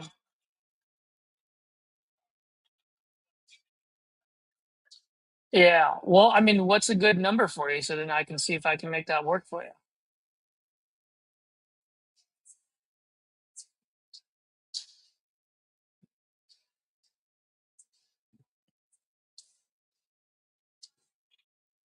Hello?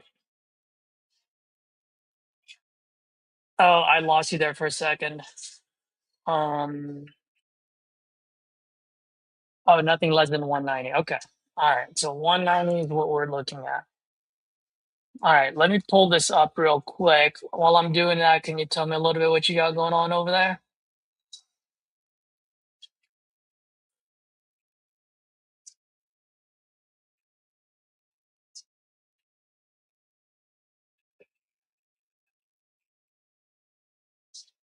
Okay. And what was this a rental property for you? Did you live there? What's the situation? Oh, you did. Okay. Where you moving to if you don't mind me asking? Oh,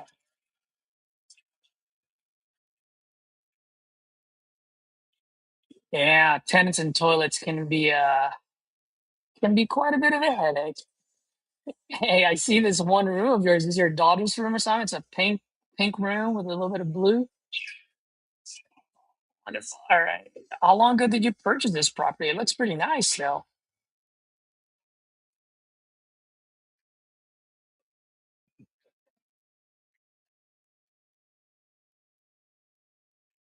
Mm-hmm. Oh, okay. All right. And I'm seeing it here. I see that you did have it on the market. What were like some of the feedback that you got from people that walked it? Like, what kind of feedback did you get?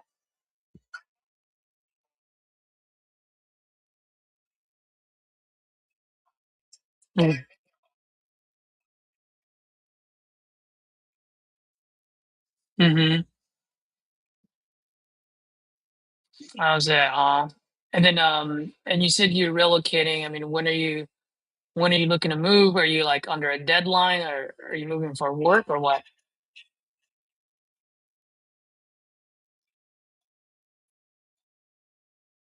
Oh, okay. You got anything exciting going on around that time?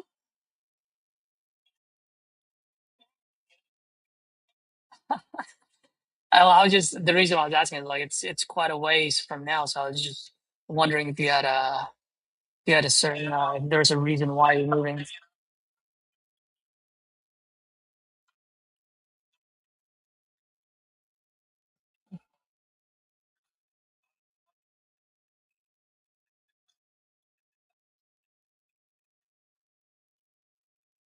Y- Yeah, yeah.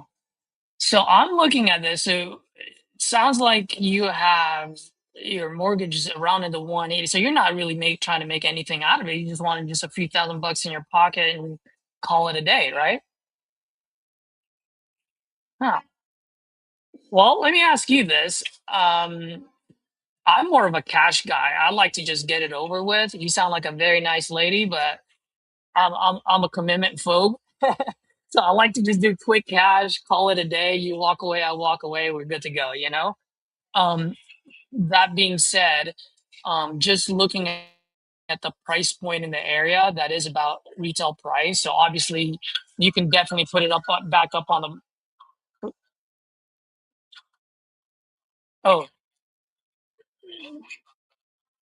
No worries. I just didn't know if you were talking to someone else.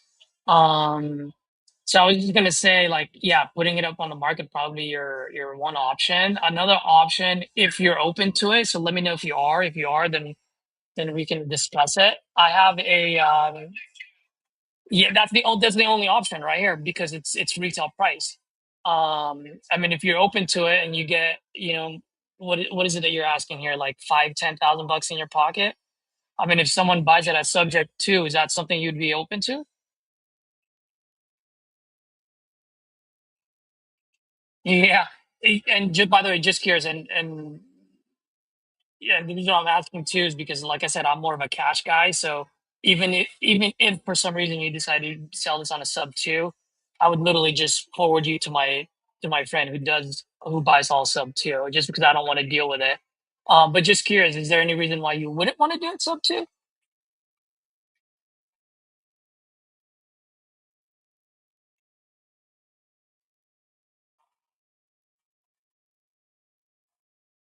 Oh, okay. So it's the DTI ratio that you're worried about. Is that right?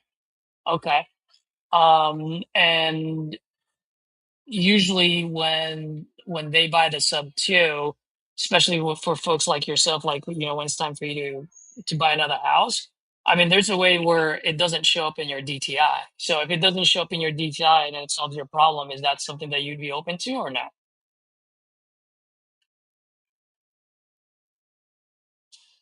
Yeah, I mean, are you looking to buy a property like now, like within the next 12 months? Okay. Yeah, I mean, I think this might work. And once again, only if it helps you out, right? Because at the end of the day, that's the main purpose. I mean, if it doesn't benefit you in any way, shape, or form, then there's no point to it. For me, it's all about me solving someone's problem more than anything. Because at the end of the day, when people sell their homes, it's usually they're running away from pain or towards pleasure. Which in your case, like you said, you're not stressed in any way, shape, or form, but you do have a goal, which is to move somewhere else. So if I can get you there and it does not affect your debt to income ratio that allows you to buy another house, like why not? Y- You know? Um, what was that?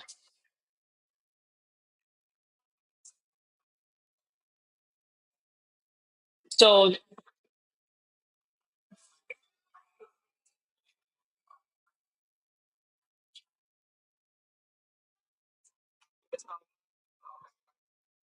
oh yeah, yeah. Well, I mean, looking at your loan, like what is your interest rate?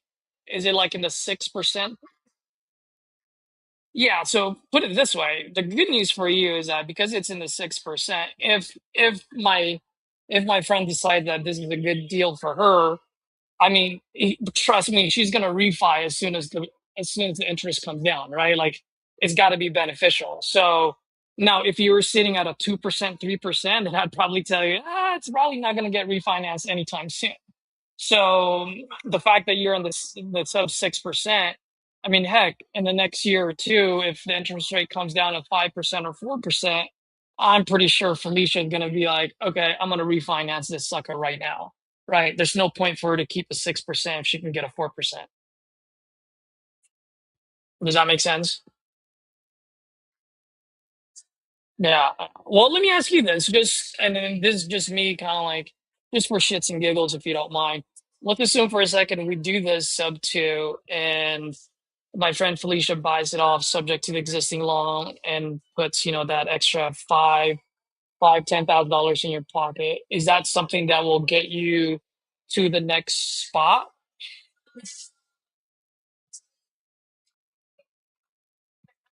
Oh, so having 10,000 bucks in your pocket will not help you at all? Is that what you're saying?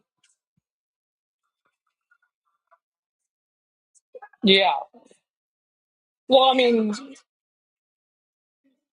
okay. Yeah, that's what I'm saying. So if Felicia, and I'd say Felicia because she's the one that loves to buy these things sub too. If she does see like, hey, I can make this work where I can give the seller $10,000 for it. So in that way, like I just want to make sure that before I even open the can of worms or start wasting time on it, I just want to make sure that it would benefit you and your kid.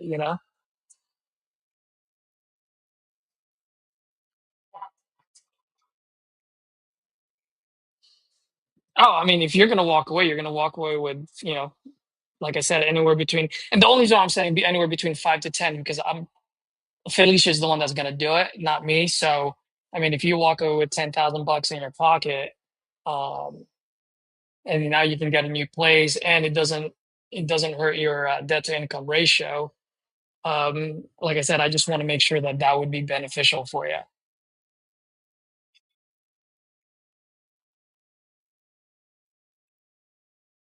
Okay. Yeah, let me do that. And then just curious right now, what is your just because she's gonna ask me these questions, what is your PITI? Like how much are you paying per month? Like principal, interest, taxes, insurance, everything.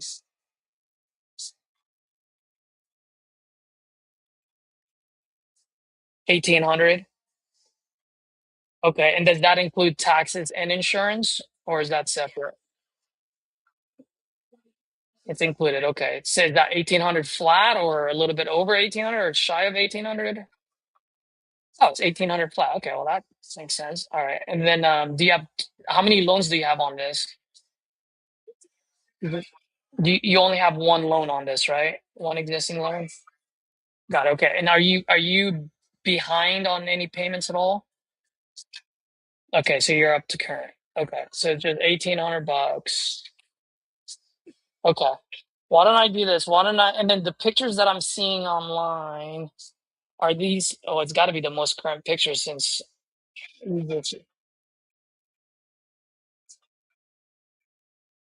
okay, so these are updated pictures. Like I'm looking at realtor.com because you still have that pink blue room, right? In the bedroom. Okay. And then you still have carpets and everything else. Okay. All right. Why don't I do this? Let me reach out to Felicia, see if this would even make sense for her. And then maybe I'll do like a group text message or something just to introduce her so that way you have her number. And then you guys can go from there. And then if she says no, that doesn't work, I'll at least send you a text, and that way, I'm not leaving you hanging. Does that sound fair? All right. Well, you have a good one, Kamisha. Am I saying your name correctly, by the way? Hopefully, I'm not murdering it. All right. You have a good day. All right. Bye bye.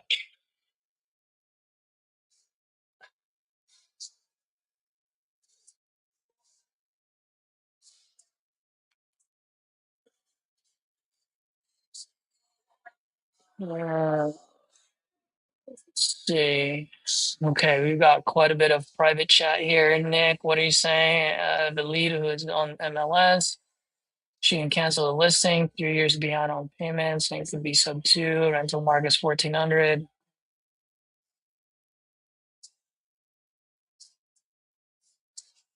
Nick, just drop the address on there.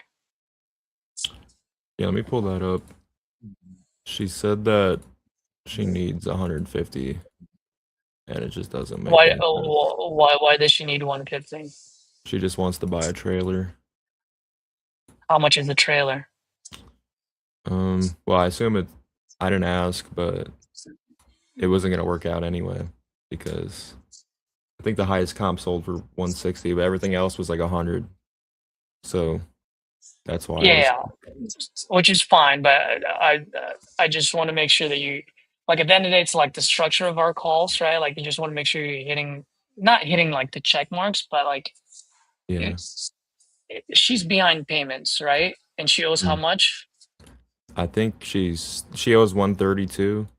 I don't Okay, think she's so made a single slow down, payment. slow down, Nick, slow down. She owes 132, right? She's behind on payments. 3 years behind on payments. She owes 132. So if she doesn't make any payments or anything, what happens? Yeah, she'll get foreclosed on. Okay. So why does she need $18,000 more than the 132?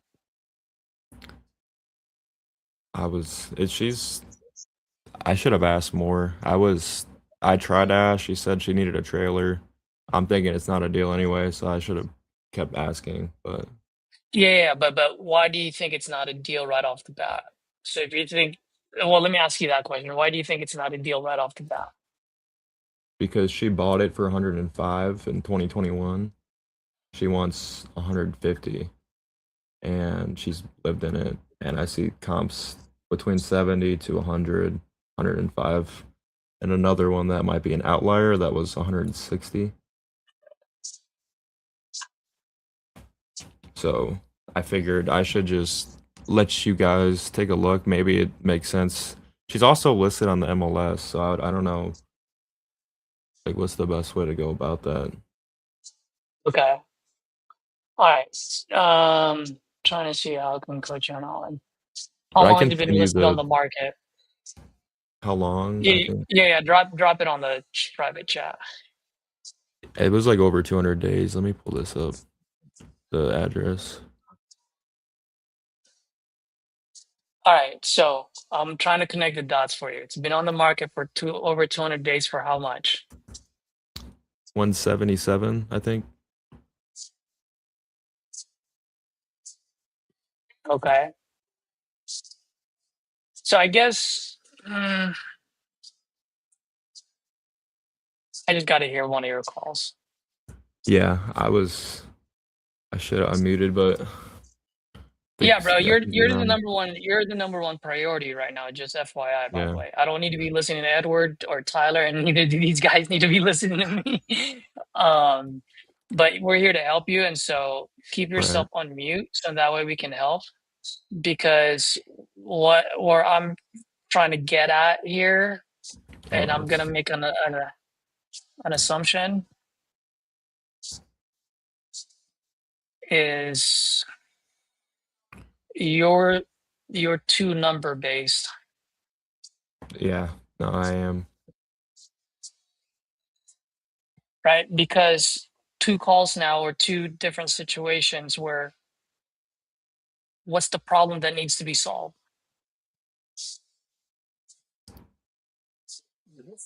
You don't have them. Like this one, like she needs a trailer. Okay, well, how much is the trailer? Yeah, I guess I'm thinking it doesn't make sense to even keep talking if the numbers don't make Well, sense. if it doesn't make sense, then why even drop it on the chat then? I don't know. I thought maybe it So, could work as a sub too. but here's the point that I'm saying is like follow your own story, right? It either makes sense or it doesn't. So what I'm telling you right now, don't shut your mind. Who gives a fuck whether it makes sense or not? What I'm trying to teach you is how to structure the call. So in Right. that way, when you do come across someone where it does make sense, you know what to do. You know what I mean? Yeah. Yeah, I That's what do. matters the most.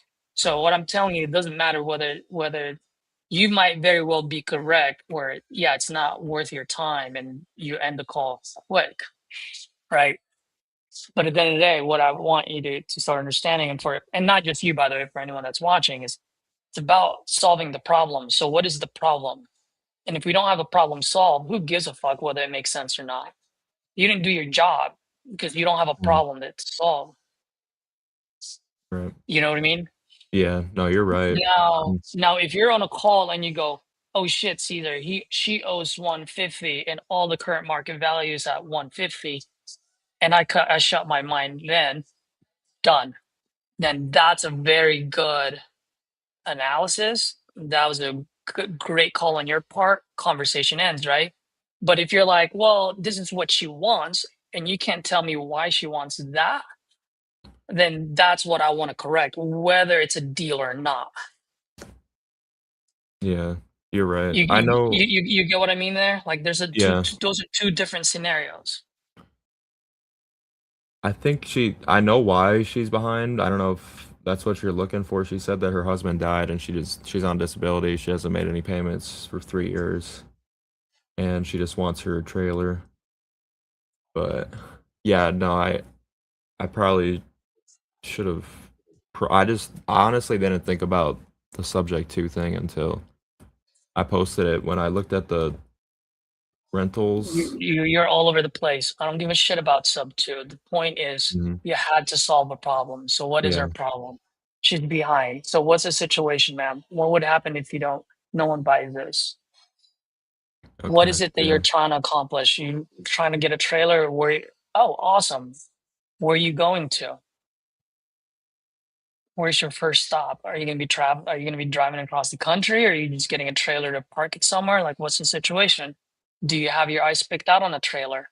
What type of trailer are you looking to get? How much is that trailer?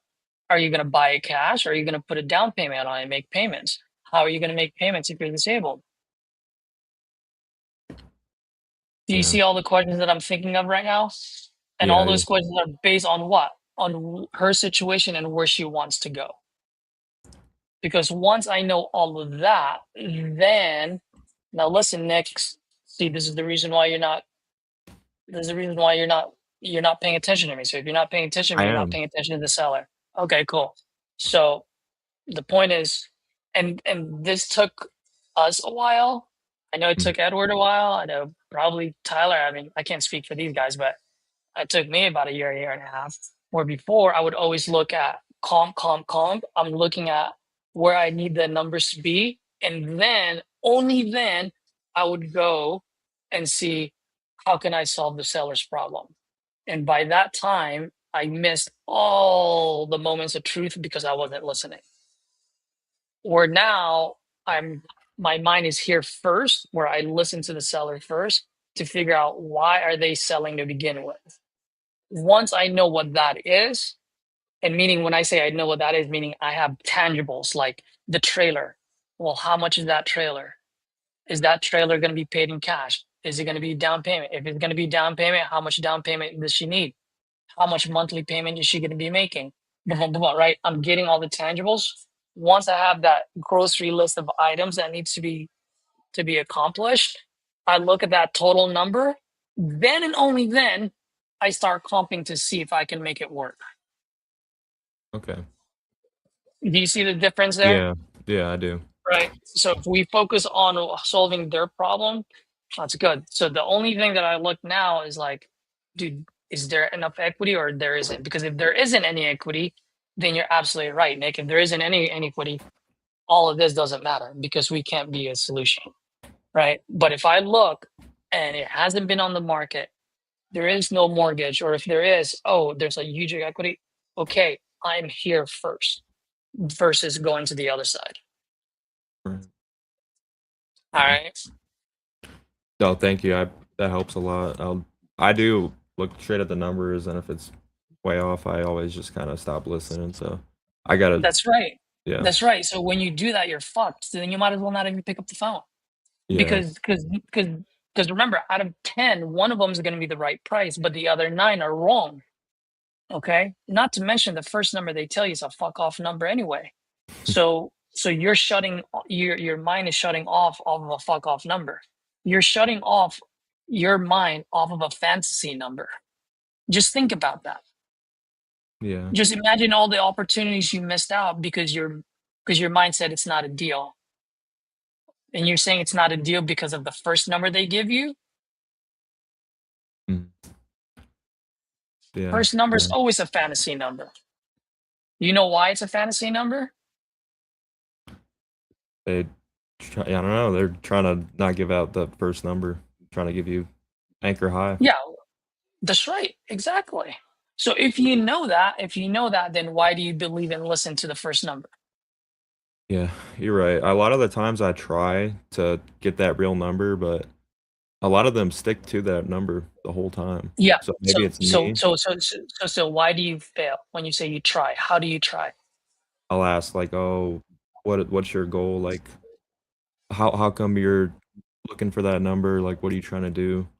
A lot of the time, I'll get like that surface answer, like you said, like oh, just a trailer, but I don't dig Perfect. deeper, right? So there you go. So it's a you problem. So you got to dig deeper. You got to ask, and you got to ask not for your own benefit. You got to ask as, as a friend. Like now, don't be a friend where now you're talking about their dogs and their underwear. I'm not saying that, but I'm talking about like you got to genuinely ask because you care about solving their problem. Yeah, And if you operate from that premise, then people are going to open up.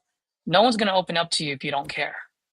If all yeah, you care is about is your margin, no, you got to come from a good place of heart where, hey man, I'm asking questions because I want to solve your problem. Well, I don't want to tell you anything. Well, great. Then let me go talk to someone who can. Yeah. Well, thank you. That's changed a lot for me, at least how I approach it. So you think I should just not comp in the first couple minutes and just really ask questions the whole time, or like what would you recommend? If your brain can't handle two things at the same time, I'd rather have your brain focus on the motivation more than the numbers. Numbers don't mean shit. Mm, And I'm just not telling you that. I'm telling all the other folks that are watching. Your comp doesn't mean shit. Your comp's going to be wrong anyway most of the times. So why spend so much fucking time on it? yeah. Spend time on the motivation and what they're trying to accomplish, because then that will naturally come down on price. Now, instead of thinking of whether 150 is going to work, now you're thinking whether 115 is going to work. And maybe you need it at 90, maybe you need it at 109. Bro, the difference between 109 and 115 is only 6 versus 109 and 150. See, the problem is when you're trying to when I say you, I don't mean you, okay, Nick? I'm talking about anyone and everyone, including me, my old self. When we're looking at a comp and we're looking at how do I get them down from 150 down to 109, right? And for a year and a half, I thought I was great, but I'm like, now looking back, I'm like, you're a fucking idiot. You were trying your best to get them from 150 to 109 when all you had to do was listen to them, because they will tell you exactly where they needed to be. And now instead of 150, between 150 to 109 gap, now you're only looking at 115 and 109 gap. Yeah. So yeah, if you can't handle both, focus on motivation. So I always say motivation equals pen and paper. If they start talking about condition, though, that's the only time when I comp. There you go. Tyler's, see? So if you go, hey, tell me what you have going on, Nick. And then Nick starts going, oh, well, it's a 3-bedroom, 2-bathroom, it needs a roof. Guess what? I'm fucking comping. Yeah. Condition equals comping. Now, let's say they're talking about condition and somehow, some way they decide to go to motivation. Guess what? I don't give a shit what I'm doing. As soon as I hear motivation, pen and paper again. Right? Yeah. Condition equals comping. If not, pen and paper. And I don't care if I'm in the middle of my comping, I will stop my comping. Because I do not want to miss the moments of truth. I do not want to miss what's important to them. Because that's where the solution is. That's where the deal is. Yeah. Yeah, you reframe a lot for me. I would get pessimistic if I hear the number. I look at the screen. I'm like, well, it's kind of pointless now. So I'll definitely really change that to where like I've always wondered how come we can't just ask them what's the reason you're thinking about selling, like, step 3. I know you're staring them too much is what I've been told, but I've always thought if I can just ask them that and then take my notes and then talk about the condition, is that You fine? can. You can ask, but the way you ask it's because remember, they don't know you from Adam. So if they don't know you from Adam, they're not going to open up right away. Just like if bro, why don't I go get one of these dickheads over here to go cold call you and let me see if you answer that question. Yeah. You wouldn't, right? But No, if yeah, you you're know right. but if you know that they care about you and they genuinely want to solve your problem, I'm pretty sure you're going to open up a little bit. It's just human nature. It's just human psychology. You know? And that's why I keep teaching and training folks, like, you got to do it from a good place of heart, not from a manipulative asshole, right? Like, you literally got to genuinely want to help the person out. If you do that every single call, yeah, there are going to be calls where you're going to waste your time. It's just part of the game. It is what it is. But you're going to hit that one person that actually needs their help, and you're there to be their solution, and you do find a solution, and you have enough equity to make margins out of it. Yeah. So I hear that. Tyler, for did you sure. want to add something? Notice you unmuted yourself. No, the most important thing he said there is you have to care. If you care, the rest of everything he just said will happen. Like, And something Jason said to me that I do, which I didn't realize that he claims is one of the good reasons that I'm good at it, is I treat the sellers like family. So like I try to actually help and be a solution and be curious. And by doing that, you're building rapport too the whole time. And they're getting to like you and open up and trust you. And so I think it starts with, and this is what Nick Herndon struggles with, actually caring. And I know it's hard, but like literally think of it. If like say your grandma calls, like I'm in foreclosure, it's fucking, the tenant's there and they're squatting and it's a piece of shit. Are you just going to be like, okay, what are you looking to fucking, do? Or would you be like, holy shit, like that's crazy. Like, tell me more about that. How long they've been there? What's the squatters doing? Like, what have you done about it? What do you plan to do about it? Like, I would have a lot of questions. So yeah, just be curious and actually care. If you do those two things, the questions will come. Yeah, I do care. It's just a lot of the time I get pessimistic with what they're telling me. I'm thinking, shoot, like this might as well just get off the phone. Well, But I that's really their do job care. too. Their job is to give you a high number. Like if they didn't, they wouldn't. Like that seller I just had, he didn't. He gave me a good price, but that happens like 1 out of 50 times or something. Like, Yeah. But it's their job to ask for the most, wouldn't you? Yeah. But then once you get into it and like solving problems, money isn't the solution a lot of the times. It's figuring out A to B. And they just think money is the vehicle, but it's not always. There can be multiple ways to achieve things that's not money. Yeah. Say they want an RV and travel, but they want a 1994 red one that has dice in the mirror and it's $100,000 on Facebook Marketplace. Well, what if I have one and I'll just give it to them? Now you don't need $100,000. Now we can figure something else out.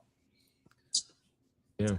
Say I have 50 into it, I give it to them and I just let them walk away. Like that's a exaggeration, but you see what I mean? Like maybe they need a rental in Amarillo and they think they're going to need $50,000, or they want a place and they think they're going to need $50,000, but then JW has a place for sale, and we can get it for 30. So what are you trying to figure out? What's the end goal here? Like, what does a perfect world look like and how can I bridge that gap? Yeah. I try to ask them questions to get to that point. A lot of the time, maybe it's my tonality, but they don't typically like open up. Well, some of them do. A lot of them do. Some of them don't. Like the last, 2 calls ago, they're like, I'm asking them like, why do you want to get to Florida? Like, what's so important about moving for you? And they're just like, I just want to do it. Yeah, it depends on the seller. Like, if you talk like you're talking now with the seller I just talked to, you're not getting that deal. Like, you would have to be more like just bam, stern. And so, like, if you realize someone's talking like me, then like I would say put a little more into it. Like, maybe you sit up or something. But you know what I mean? Like, just a little more matching the seller. Because, like, if it were me on the phone and then you were talking like that, you would just like bring me down. You know what I mean? Is it that bad? So it's just low and monotone. I mean, it's just like flatline, Right. So like if it's someone up going, maybe add in a little up and down and excitement and emphasizing and hitting certain words and just like playing with it. But like say your normal tone, that's perfect for like Edith or Meredith. You know what I mean? Like, but just matching them. That's all it is. So like that guy, you had the one I had, you had to be stern. If I'd have backed down at all, he'd have ran over my ass and nothing would have ever happened. Yeah. Well, thank you. I appreciate that. That helps a lot. Yeah.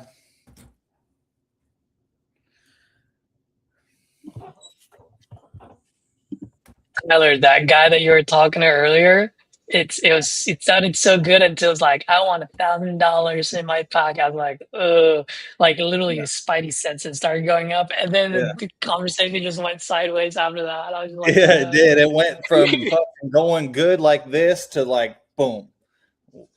as He soon as he was signed. like, I want $1,000 down, I was like, bro, Yeah, he just you can signed it. He'd get me pictures later.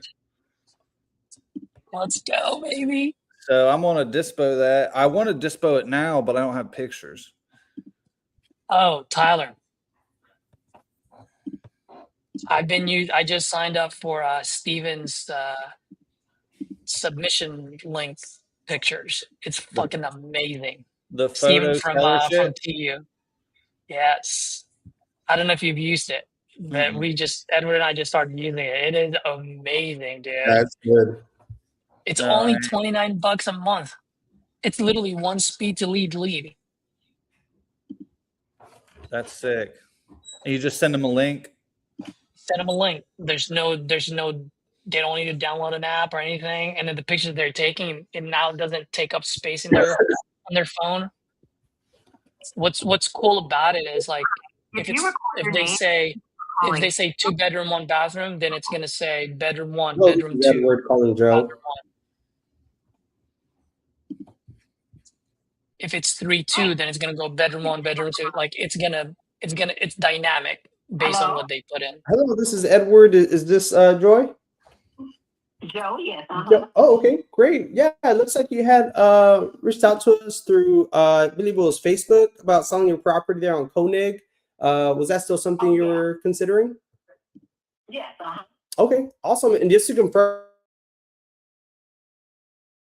you're in San Antonio, is that correct? Yes, that's correct. Okay, great. Well, I definitely would like to see how we can help here. So while I'm pulling this up on my end, the house, do you guys currently live there? Is it vacant? What's going on with it? No, I live here. Oh, okay, cool. How long have y'all lived there? I'm the owner, and I've been here since '84. Oh, wow. Where are you headed to next? Not sure yet, but somewhere local. Oh, okay. Gotcha. Has that been something you've been planning on for a while now, or just more like a recent decision? Probably. Oh, okay. Gotcha. What sort of came up that got you maybe looking into this a bit further? Nothing from us. That's something I want to do. Oh, okay.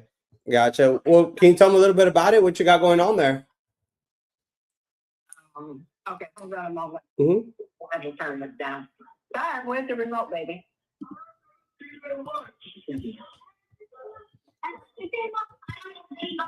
Okay, all right, honey. You still watching it? Okay. All right, I'm sorry, the TV was so loud. Oh, no worries. All right, so what are you asking me now? I'm sorry, what's your question? Oh, I was just asking if you could tell me a little bit about it while I'm trying to pull it up here and take a look into it. Oh, well, it's 5 bedrooms, 2 baths. It was built in 1984. That's the year I moved here. Mm-hmm. Because it's 5 bedrooms. I think if you look it up, it probably says it's 3 bedrooms. It was never 3. When I bought it, it was 4 bedrooms, and I added a 5th bedroom. So it's just over 2,000 square feet, almost 21.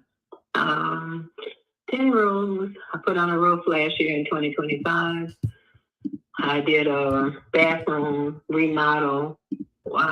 Took off the tub and made it a walk-in shower.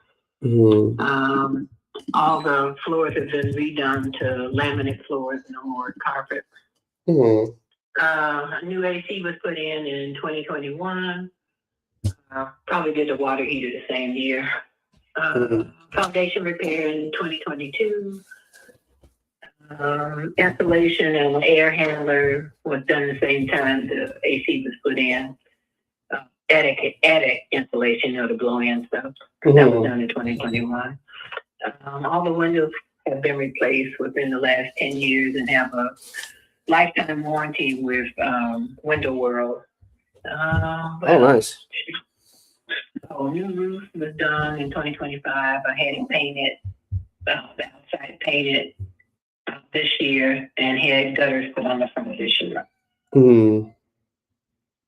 Oh, wow. Okay. Well, man, it sounds like a lovely home you got there. I guess just to see like how we could possibly help, like besides, finding us online, what made you lean towards like this approach with like maybe an investor, then maybe listing it on the market with a realtor?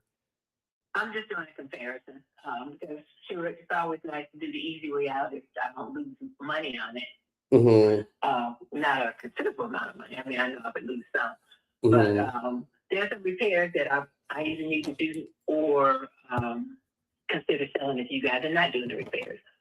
One of the things that's going on, and whenever there's a flash flood here lately, I have some water that comes in. I need to put a drain in the front yard. So I need to put in a drain, and I need to replace the floor in the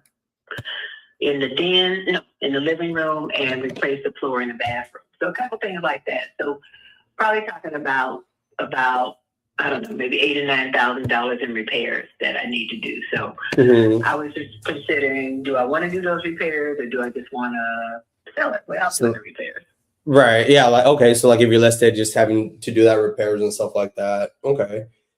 Okay. And it was something like you would want to do if you didn't have to, or is that why you were exploring this route?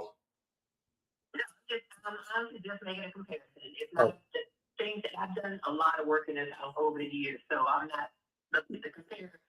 The repairs that I'm talking about don't bother me or scare me or, oh, this is a big deal. I've done a lot of big things in this house. Right. In 40 years, obviously. So, Yeah, you've been there for a while. So it's not about the repair part. It's just, as I said, I see this all the time about sell as is, don't do showing, don't do whatever. So this is strictly me looking different. And if I walked away from it and didn't do anything, as opposed to if I went ahead with the repairs and the showings and all of that stuff. Right. Yeah, that makes sense. That definitely makes sense. And yeah, I definitely want to be able to help here as much as I possibly can. Because I mean, like I say, you could be better off holding on to it or maybe going that route, listing it, right, instead of having to do everything else. So, but I mean, it sounds like at this point, at least making a change, moving on from it, from you being there for so long, could possibly help. Makes sense how we could possibly help. So I guess like walk me through like for you, just because I definitely want to make sure I could help here. Right. So I guess like for you, what's the plan after you sell? Like what's the plan there? What are you looking to accomplish by selling? Just to see if there's a way we could possibly help here. I don't need any help after I sell the house. I'm just gonna go buy another house because I already have a realtor that I'm getting ready to buy another house with. So I don't need any help moving. Again, I just want to know the best way of selling this house. Yeah. Oh, okay, cool. And you say you're already finding one here in San Antonio? Ready to go? Yeah. I mean, I'm not ready to go this moment because I want to sell my house first. But again, I'm not like in a flux or anything.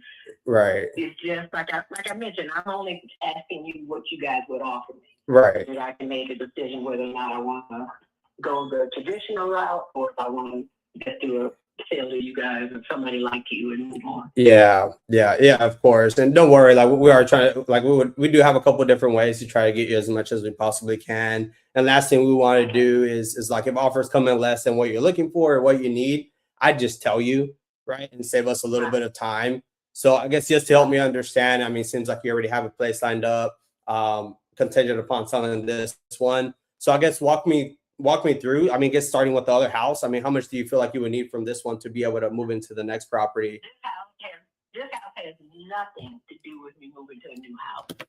So I can move into a new house and my house is paid for. So this house has absolutely nothing with me moving to a house. Yeah. So all we're really concerned about is what you would offer me for this house. The fair value that you think this house is worth and you don't offer me. I don't need the money for a loan, for a pay down. I'm not in any kind of emergency. Like I mentioned, I'm just trying to figure out which is the easiest thing to do. Right. So, I mean, maybe some people are like, oh, I'm trying to sell this house because I want to put this much down on another house. That's not my situation. My situation is what can I get for this house as opposed to those two things that we talked about. Yeah, and no worries. I totally understand what you're saying there. I just, like I said, I definitely want to help, and I'm here to try to get as much as I can. And last thing I want to do, like if offers do come in less, I don't want to waste your time there. So I guess just to help me understand, I mean, what do you feel like you would need from this one to be able to move on from it? Oh, so what I think is a fair price. So I'm looking at trying to list it at right under 300,000, something like 298 or something like that. And I'm thinking maybe I don't know, maybe 280 would be a reasonable loss if I didn't go through doing repairs and closing costs and all that stuff. Oh, okay. Okay. Sounds like the 280 there is kind of what you would be looking for as a cash offer, at least to be able to move on from it. Yes, that's it. I see. Okay. Okay. And I guess just to help me understand, because like I told you, I definitely want to help you here as much as I can. So with the 280, just to see if we could help, I mean, what does that allow you to do? And the only reason I'm asking, by the way, is because it might make sense to sell now, or it might make a little bit more sense to sell a little bit later is all. And we do have a different couple options here to see if we could help. But to me, I don't even know why you're asking, because neither one has anything to do with you. I mean, it's just, what can you offer me for my house? I'm like I said, there's nothing you can do to help me other than tell me what you pay for my house. I don't need any help. Okay. Yeah. That makes sense. Yeah, that makes sense. And just so you know where I'm coming from, like I don't mean to like be a pest or anything like that. For me, it's just like when we do more than just give an offer on a piece of paper. Sometimes we're able to help a lot more to make it easy and convenient sell. But yeah, like I said. Can you tell me what kind of help you're talking about? Then maybe I'll understand why you keep asking me that. What kind of help do you offer people other than just buying their house? Yes, because sometimes they're like, okay, well, sometimes they're like, oh, well, I'm needing an account for, moving expenses or whatever. I'm trying to pay off, let's say, credit cards or this and this, right? And sometimes it could be assistance to, okay, well, if you didn't have to do the moving costs, we could go ahead and help you with that, where you don't have to eat up that cost. And that's where we could be a little bit more of a convenience. You know what I mean? So you're saying, on top of giving me the fair value for my house, right? You also offer to moving? Right, and that's what I was asking. Like, I don't mean to be like a special with this for asking. No, and I'm not saying that because you're not. I just didn't understand why you were asking me that. Yeah. Like, yeah. Okay, what does that have to do with you? Right. And that's all I was asking, like with the 280, what that would help you to do. Because like if I could help you anyway, I mean, great, Yeah. So if you can give me 280 and pay to have me move, sure, who wouldn't take that? Okay. And I know you mentioned a little bit like of the stuff that you've done already. And it's something that, like, if it's something we could move forward on, we'll do an inspection of the property, obviously. So just to get ahead of anything before like the walkthrough, I mean, what areas do you feel like might come up that would be a possible concern aside from the drainage and flooring? I told you that. Those are the things that I know need to be fixed if I was gonna sell it. Okay. And bear with me because I definitely want to get you as much as I possibly can, every penny of that 280 that you're looking for. And you said this was a 5-bed, 2-bath, right? Yes. Almost 2,000 square feet. No, it's more than 2,000. It's 2,090. So almost 21. Almost 21. Okay. All right. Let me see here and bear with me because I am trying to take a look here. I'd say just my only concern with just taking a quick glance at where the market is. And that's just based off that because it sounds like it doesn't need that much repairs aside from the flooring and the drainage there that you mentioned earlier. So that's just my only concern. One, with where the market is, perhaps offers may come a little bit less. So if they did, let's say, not saying there's my offer, but like maybe some of these other offers that came in like in the low, like in the maybe 190s to like 230s. Do you feel like that would put you in a spot where you could be able to make that transition, or would that just be like, hey, just kick rocks? I would never take 230 for this house. No. Okay. And just so I know, because like you mentioned, like y'all would list it, like if you were to list it on the market with a realtor, because it seems like you explored that option. You mentioned that like they might list it for like the 290 or 298, maybe 300,000. Where does that number come from? Just because maybe I might be missing something. From a realtor, from the guy that wanted to list my house for me. Okay. Interesting. Okay, because yeah, based on what I'm looking at here, I'm seeing the ones that are going for 300,000. They're just a different type style house and a lot bigger and different year build. Not in my neighborhood. No, that's not true. In my neighborhood, a 3-bedroom went for 245. no, not 245. Right down the street from me, it went for almost 300. And around the corner, it went for what if it was 280, and it was only a 3-bedroom. Okay, let me see if I could, like on Mansfield. Yeah.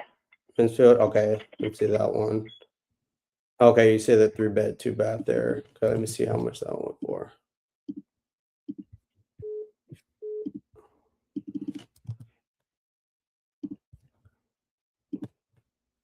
Let's see. Oh yeah, I do see one 8939 Mansfield. That was a 3-bed. That one sold this year, right in January. In that January, around 248. That's what it sold for, 248 on the market. Well, I mean, that may be what the only ones you have. But Redfin keeps sending me things for houses in the neighborhood. Oh, I see what you They mean. sent me one that was around the corner from me. I think on Faven. I think it was Faven. Anyhow, it was like 280 or something. It wasn't low like it. Oh, on Redfin. Yeah, Redfin. Yeah. Oh, okay. Yeah. Going in my neighborhood. Right. Oh, okay. Yeah, Redfin. Yeah, that makes sense. And sometimes that's always a good place to start, because they give you, it's like more of an algorithm, right? They kind of like bunch like an average. Yeah, the appraiser will come and look at what they're doing, what you're doing. But I'm saying. Yeah. They will look. And again, that's a 3-bedroom, not as a 5-bedroom. Mm-hmm. The price you did was a 3-bedroom, not a 5. Oh, okay. Yeah. Because they wouldn't look at Zillow or Redfin. They would look at like recent sales to do those comparables there. I'd say just based on what you're looking for there, and because like at the end of the day, I am an investor, right? So I'm not looking to nickel and dime you. Obviously, like as an investment, like we would be looking at this from like an investment standpoint. That being said, I definitely want to make sure we cover everything you're looking for. Otherwise, it doesn't make sense for us to explore maybe potential options here.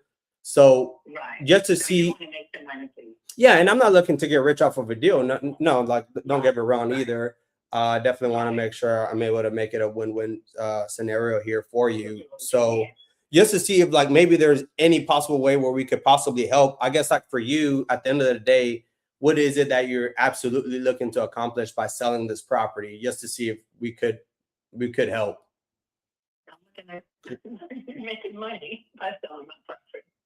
Yeah, of course, like anybody would, right? But I'm just saying, like 280 seems like it's like over retail there. So that's what I was saying. I mean, what is it that you're absolutely looking to accomplish, and see if there's something we could do here? Getting a fair value for my house. Again, so you asked me what I'm looking for. Wouldn't it be getting a fair value for my house? Right. Because what are you thinking it could be worth? Like, because right now I don't see it being the 280. Like, I think it'd probably be worth maybe around like maybe 265 once it's all fixed up. I know you did some work, and you said the only thing that it needs is around maybe like 8, maybe 10K at the very most, right? Because everything else is pretty much remodeled. Is that correct? Yeah. Okay. And so basing off that, like based on what I'm looking at here, I think it could be worth around that 260, 265, just because based on what I'm looking at, what has sold, right? I'm taking into account that you do have a couple bedrooms there. Now, if it only needs 10,000 there, me as an investor, the way I would look at that is I would want to resell it afterwards once I do those repairs. So I would have to pay the agent commissions, the closing costs, and I would obviously have some holding costs there, minus profit. I'm not looking to, like I said, I'm not looking to get rich off of one deal, but at least just to keep the lights on to help you out here. And so that puts me where, like, let's say if I did 280 what you're looking for, and I could only sell it for 265 on top of me putting the 10,000. Then so let's cut to the chase. So what's your type of offer that you would offer me? So based on all the things that you need, not what I need. Right. Okay, let's see here. And hear me out here, because I'm trying to go over this and maybe we could make some work. Because let's say if it's only needs 10,000, and let's say if you got an offer around 80 and it only needs 10 after the closing costs, the commissions, that would put someone all in around like 232 to potentially sell it for 265. So it's not like they're making it's not like they're making a killing off of that. But yeah, most investor offers will be coming around that 180. Now I know it's a lot less than what you're looking for. I mean, but do you feel remotely interested? right? Maybe 250. So I mean, thank you for calling me, but yeah, I would never take one. Okay. Well, yeah, I think it might be the better route to maybe list it and go that route and see what kind of feedback you get. But I do appreciate you taking my call, and you have a blessed day. Right. I know I stayed longer than I should have, but I wanted to see if there's something I could have got out of her. Yeah, I was actually gonna commend you on it, especially since Nick's online here. So Nick, like one thing for sure is that a lot of people. So, all right, let me back up for a second. First and foremost, Edward is absolutely right about what he just said. Mm-hmm. That being said, but that's also because Edward's on a different level now, right? So he gets it right off the bat and he knew it. Now, for someone like yourself, for example, Nick, or anyone else that's watching, if you're new, I just want you guys to see what Edward did. Like he kept going, right? And I'm Yeah. sure when you were listening to that, Nick, I'm sure you had like some knot in your stomach. You're like, man, if I was Edward, you're like, oh, I don't know if I would ask that next question. Yeah. Is that a fair assumption, Nick? Yeah, that was fair. He was doing a lot of digging. I Right? would have, yeah. You would have backed off. And then so if you back off and then now you come talk to me or whoever and you go, hey, do you think this is a deal? Then guess what? I'm going to start asking you questions you don't have answers to because you backed off. Right. Right. Yeah. So that tension that you guys felt, like that's tension, that's where the deals are made. And so Edward was just following through with his structure, with his process. Mm-hmm. You can't control who's gonna do business with you and when they're gonna do business with you. But what you can control is your process and your structure. Mm-hmm. And that's what he did. Yeah. Yeah. And that's a great point that you say that, because you can't control their reaction. You could just follow your process there and that's it, right? Keep moving forward. And I already knew, like, because I wasn't getting like a whole lot of urgency. I didn't get that. She was not giving me anything. I asked the why now question, try to see if I could circle back around. She gave me some pushback. I had to frame a little bit and try to see if I could get something. Nothing at all. So I moved on, right, to see what she was looking to accomplish. And she told me that she's already has another house. So for me, I'm like, okay, well, maybe that's what I call just like a tangible. And I'm trying to okay, maybe what is it that she need to be able to do that? And that's where I try to see if I could get that. But she was just very closed off, not giving me anything. And from there, that's why I just gave her a low anchor afterwards to see if I could get something. And that's what she, afterwards, when I try to go back to see what she's looking to accomplish and all that, she gave me the, I want to get as much as I can. I try to frame it again, right, of possible ways that we could help. But she was just, I couldn't crack her. So yeah, that's just, I just kept trying to see if I could get something. Just kept chipping and see if I get something that I could get. And then I could, because like right now, my offer, I couldn't attach it to a solution because she wouldn't give me nothing. So that's what I'm trying to do. Like when I get an offer, I want to position it in a way where, like, if let's say she told me she needed 50 or something to put down on the next property and she'll, I don't know, maybe 130, right? Then I could have been like, so like if we were able to pay off the mortgage of the 130, so then you could put down on the next property, which was 50. Do you feel like that would put you in a position where you could be able to make that transition to the next house? Yes. Okay. And just so I know, because like I want to help. So why do you feel like it would? Oh, because this and this and this and this. Okay. So it sounds like that was the most important thing. Yes. But she wasn't giving me anything. So it was hard for me to, I can't, any objection she throws at me, it's hard to overcome because I don't have motivation, her urgency, or like any types of needs. Like I have nothing, right? So I was chipping away to see if I could find something at that point. But yeah, I knew it wasn't going to be a deal once she threw out that outrageous. Yeah. 300 something. I'm like, fuck. So the only thing, if I were to nitpick on you, Edward, because I hardly give you any suggestions because you're that good now, and you and I have had many discussions offline. Um, but if I may, and Yeah. there's a moment in that call, there was a moment in that call where you felt it in your stomach, where you chipped away as much as you could, right? Yeah. There was a point in there where you chipped as much as you could. As a matter of fact, it was at that point when she asked you, well, what do you mean by that? Because I want to understand what you're saying. And then you have to Mhm. explain, Yeah. right?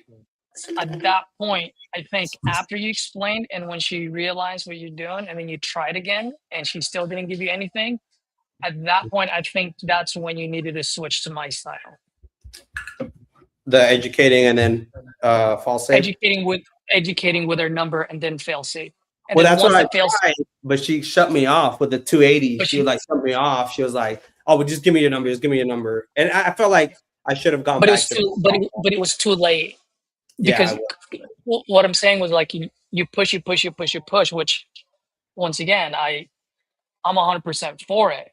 Yeah. But at some point, especially when she gave you that opening, that's when you pull back. Okay, now let me shift real quick, and you Mhm. just shift real quick, just so in that way she can come back, so that you guys can be at the same level.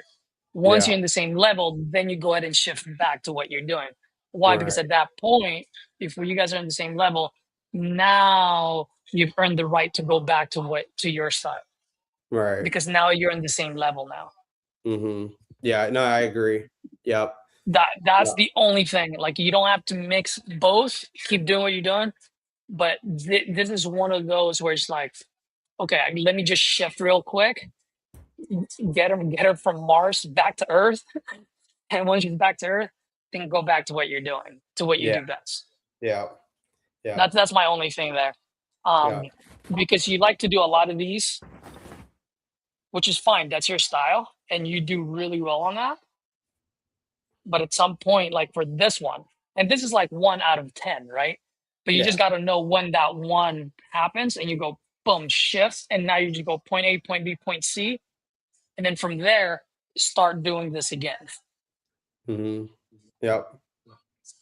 Yep. That's my only thing on that one. Otherwise, bro, that doesn't, I would say that's a 9 out of 10 call. Yeah.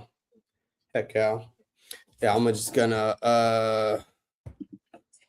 Because that's all we can control. We can only control our process and our structure.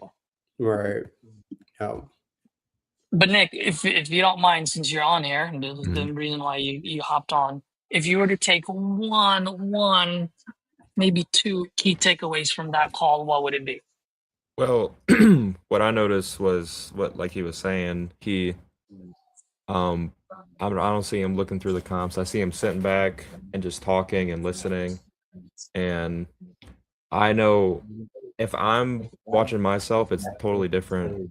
If I'm watching my body language, I'm doing a lot of this and like trying to like really try and think of a way to make it work instead of like listening to what they're saying. I'm trying to make the numbers work out. Mm-hmm. And I think I just gotta relax and sit back and listen. Even the tonality, like Edward, I feel like your tonality's gotten so much better. Like I don't know if it was just something that you've worked on or what, but I feel like you sound a lot more, upbeat. Like I gotta get to that point too. To where like back in December, you would have days where you're like this and other days you're kind of like more relaxed. Mm-hmm. But I don't know if it's something that's happened intentionally or if it's just I don't know. But I can notice that for sure. Dude, I'm gonna answer that, and I haven't even been around Edward in December. What you were talking about? Fuck yeah, it's intentional. Like that's what you call repetition, bro. Yeah. I'm sorry for stepping in, Edward. I mean, correct me if I'm wrong, but No, that's I'm great. sure Yeah, no, it's tons of fucking it practice. has to be. Yeah, it has to be intentional. Yeah, it is intentional because I feel like the way it's not what you say, but it's how you say it, and it's true. Even with this and outside of this, it is true. So yeah, it is intentional with the tonality there, and the same thing where you were talking about the comps. Can even back then, December, I was also doing comps, like real quick, looking around, doing this, and I would try to listen. Sometimes I would catch it, sometimes I would miss it, and stuff like that. And now, like, yeah, I'll pull it up, glancing. I'm not trying to focus on it too much until maybe once I start like anchoring a little bit, and that's when I'm okay. I look at it a little bit, and even then, I don't care if I'm that off. I just want to get them to the bottom dollar, and then from there, if I had to put them on hold, I will. I don't say the underwriter part, but I do say like, okay, well, it sounds like what I can do from here. I would just go ahead and run some of the numbers, look at some of the comparables just to see how we could help. I'll put you on a brief hold, and I will. I'll come back in maybe every 2 minutes, ask a couple questions while I'm running my numbers, and then I'll go back and give my offer. But that's why I don't really care, and it helps me stay a little bit more present in the call, to listen and try to get that stuff that I need at the end of the day. So yeah. That's good that you picked up on that for sure. So I'll definitely try to do exactly what you're doing now.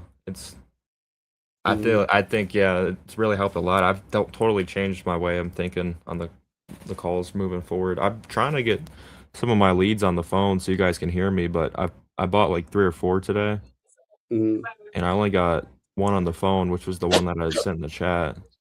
Besides the ones that were called no answers is who I also talked to. But yeah, I'm trying to get one on the phone, but not having any luck right now. I have to buy more. Yeah, you'll get one. I would just say like also like your cadence too. Like Caesar says this all the time. You definitely want to at least double dial and then either leave a text, go back, call them again, and then leave a voicemail if you can. And keep doing that for sure. Because like some of the like for me like I do hit like these new leads. I probably want to hit at least 4 times a day, and until they pick up, right? And that's what I like to do. At least for that first week, keep going, keep going, keep going, keep going. Like try to get them pick up because they're fresh. So it's like I don't want to wait longer, right? And after that, we do have them on a drip, but I still do follow up with them. At least call them. And any new leads, I keep freaking banging. Exactly. Well, folks, I think that was pretty good session today. You got to hear Edward call. I didn't really talk to anyone today, which sucks.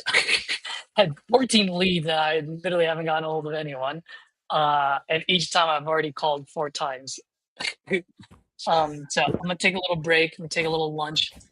But Nick, you're welcome here anytime, bro. And trust me, man, like if someone's gonna be live making a phone call between the 3 of us, between the 4 of us, if Tyler was still here, you are the number 1 priority, man. Because right, like we still have room for growth. Don't get me wrong. Like nowhere near RJ or John, Juan, or whoever. Like we all have room for improvement. But as far as like where you are compared to where we are, like you are where I was in 2024, 2025.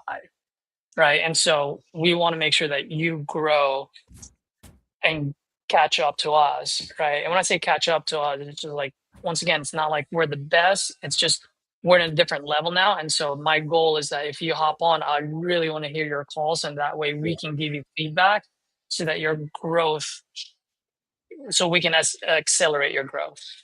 Yeah. No, I appreciate that. And I really do want to, I'll keep trying to come back and get more calls on. I have to just keep buying more leads because I don't have as many leads as you guys do, but I'll try. I was really trying to get people on the phone. Yeah, we can hand you some leads from time to time too. I mean, we'll get you some old leads. Like at the end of the day, it's just all about practice. It don't matter. Right. Yeah. And even if you don't have new leads, bro, like if you don't have new leads and let's say your capital is a little low, like bro, there are moments when we all have low capital. Pick up some FISBOs. Mm-hmm. Just practice on those. And as a matter of fact, Nick, those are the ones where you really don't give a fuck about. So that's when you can like literally let loose. This is why I don't understand why no one does this. It's like those FISBOs, you don't call them to make money. You call them to practice. And Yeah, this most is of when them you're are like, bad. this is when you're relaxed. This is when you like push. Like you don't care if you get hung up on. Like this is when It's what I call a batting cage for free, dude. Remember when you were a kid? It's like you go to the batting cage with your friends and you got to pay for it. Fistball is the batting cage for free, dude, and you get to swing at that bat as many times as you want Yeah. for free. Yeah. No, absolutely. That's a good idea. I was even thinking about buying a Speedily lead pack because I know they're pretty cheap from like April. So I don't know if you guys have had any luck with that in the past, but that's another thing I could try. Yes and no. It depends on your. Put it this way: when I buy the lead, if I buy the lead pack, it's only because they're giving me money back. Meaning, hey, I'm gonna, it's like one of their lead pack for 1,000, but they're gonna load up $500 on bonus money. Well, that's $500 worth of leads. So, yeah, I'll buy the lead pack. But if you're gonna buy the lead pack specifically just for the amount of leads to call on, bro, just call Fizbos. It's free, Okay. Yeah. right? But if you're gonna call because you're putting in 1,000 and they're gonna load up an extra 500 in your account, okay, like that's really where the value is. All right. Yeah, I hear that. Thank you. That's good advice. Well, and Yeah. I think I told you this, Nick, a while back too. When you're going through these calls and stuff, look at it like I said, like just look at it as like you're trying to get data back, so that way you're able to make those small pivots. There, don't look at it as I have to get a deal. I have to, no, like look at it as like I'm getting this like some data points here to see where I need to improve, so I can make those adjustments. Like one by one. Because I mean, we try to do everything at once, you're gonna fuck up, dude. Like I've done it, and it's like I felt like I've started from day one just because I try to change everything, improve everything, complete everything, and it fucked me up. So it's like you got to do little bit by little. Okay, is it me trying to figure out like how do I create urgency, or how do I figure out their motivation? How do I probe and clarify? Which that's it. You want to probe and clarify on what they say, right? Don't take it for face like what they say being the motivation, like, oh, I'm getting a little bit older, right? Yeah, but what about you getting a little bit older is causing you to feel like you want to move on from the property, right? Or what came up recently that caused you to maybe want to look into like possibly selling? Like you probe and clarify, maybe working on that for a little bit, right? Until you improve, and then you move on to the next one. But you're not gonna know unless you like make those calls, get those data points, so that way you could start making those tweaks. So look at it. Every call that you get is gaining just data, and then we're giving you feedback on these lives, right? So look at it that way, not look at it as like, oh man, I'm gonna fuck up. Oh man, I'm gonna fuck up. Well, oh man, what do I say? I was like, that's where you want us to hear it. Cause like, oh, okay. Like I want to fuck up right here so I could get the feedback, so I know how to make those adjustments. And then over time they start compounding and you get a lot better. So that would be one tip I'll give everybody, because that helped me a lot doing that. Well said. Well said. And just to piggyback on that, what you guys are seeing, like what Edward, like how you guys are seeing Edward right now, this is like literally him being a student of the game. Like I still remember Edward calling me in December of 2024. And he's like, yo, bro, like I had this deal, blah, blah, blah. It was a shit deal. But he learned a lot from it, right? He asked me questions. But dude, this guy, he implemented everything he learned from me that day on that call. Now, whether it's the right advice or not, but he was like, okay, like I'll have a blind faith, I'll just take the next step. And he just created the action. And so he's absolutely right, guys. Like if you're gonna see each call as a fail or success, a win or a loss, yeah, bro, like at some point you're gonna end up quitting. Right? But if you look at it as data feedback, then it changes the game, changes your mindset. Right? Yeah. Like I'm not better or smarter than anyone else. It's just I just don't give a fuck, and I just want to fail quicker and faster than anyone else. Yeah. Right? I'll get my ass kicked now, so in that way I can kick everyone else's ass later. It is as simple as that. Yeah. And it's also just a mind shift too, man. Because even for me, like there's certain mind shifts that help you and certain mind shifts that doesn't help you. Like for me, like I look at the other call that I did. I always, and I talked to Caesar about this yesterday, and I always say like there's someone better that could have got more or could have got something where they could have made it work. So I always look at it that way instead of saying, oh no, there's nothing could I've done, like kind of like treat me a little bit like, oh, you're good, you're good. I mean, that mindset doesn't help me then if I think this way, because now I'm hungry to freaking learn because I'm hungry to like to get better. Because it's like, okay, there's someone that could have closed this, and that's money that I could have maybe got from my family that I didn't get to be able to provide. So it's more of that mindset too, where like, man, there's someone better than me that could have asked the right question, could have disarmed her a lot better than I did to maybe get more, get further, to potentially get that deal, right? So that mindset helps me more to just be more hungry and improve and go back, listen to my calls and do those tweaks. So it's also those mind shifts that help. So you just wanted to That my friend is what I call inspirational dissatisfaction. He is so dissatisfied that it inspires him to action. yeah. Right? There's a difference between dissatisfied and inspirationally dissatisfied. And so don't get dissatisfied based on the results you have. Just look at it, just like what, and I don't want to be around the dead horses, what Edward said. It is simply just data. Data. If you look at it as data and you go, okay, let me study my data. Okay, why did I go there? Why did I go wrong? Okay, cool. Boom, boom, boom. And then it, like Edward said, it will compound and you just have to hang in there to see that, to see those effects. Absolutely. This game is all about survival, dude. You don't have to be the smartest. You don't have to be the fast talking. You don't got to be the one line assassin. Like none of that shit. It's all about consistent work effort. As long as you're learning every single time. Yeah, consistency. Yep, that's the biggest thing. Yeah, that's the biggest things out of this challenge. And I think I said it on RJ's live when we were on there. Like for me, it's just been the consistency that's been a game changer. I mean, we all know that, but like until you actually put it into like it just hits you different, you know. It's like this is a commitment. You're going live every fucking day. And I say sometimes, man, like sometimes I don't freaking feel like making calls live sellers because I'm just so pissed off or I'm just like, fuck, dude, I'm off.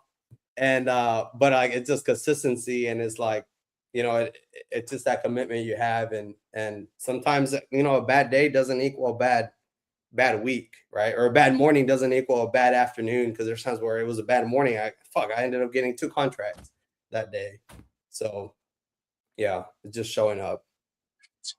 Just show up. Yeah. So Nick, you've got the link. The link is always the same. You're more than welcome to come on here, whether we're live or not. I mean, we're gonna hop off right now, and Edward's gonna take a little break. I'm gonna take a little break, but in the next hour, we're both gonna be back on here. I mean, we're not streaming it, but we're making calls. We're muted each other, and we just unmute when we're on a call. You know, and for the most part, we don't really listen to each other unless like. But we have it on the corners, so just in case someone drops something on the private chat, we can see it. But otherwise, you know, all I'm saying is you're welcome to come on, bro, as long as you continue to put in the effort and the work into it. You know what I mean? Like and it doesn't have to be a big change. It can just be a small change. A small change as much as you just putting a fucking smile on your face when you're talking to someone. I've heard that before. I got a bunch of takeaways too, so I can't wait to get a call in front of you so I can get even more. But I got this whole note card too of stuff that I've taken away. So like really like the fact I got that much just from having a conversation and definitely be exciting to get a call in front of you. So yeah, thank you for the opportunity. It actually helps a lot. I don't know. I'm not good at showing like my appreciation for things, but I really do appreciate it. Like, you're welcome, man. No worries. You don't need to show it. You show it with action, bro. You show it with consistent effort. That's all I ask for. Yeah. You do that, we're good, man.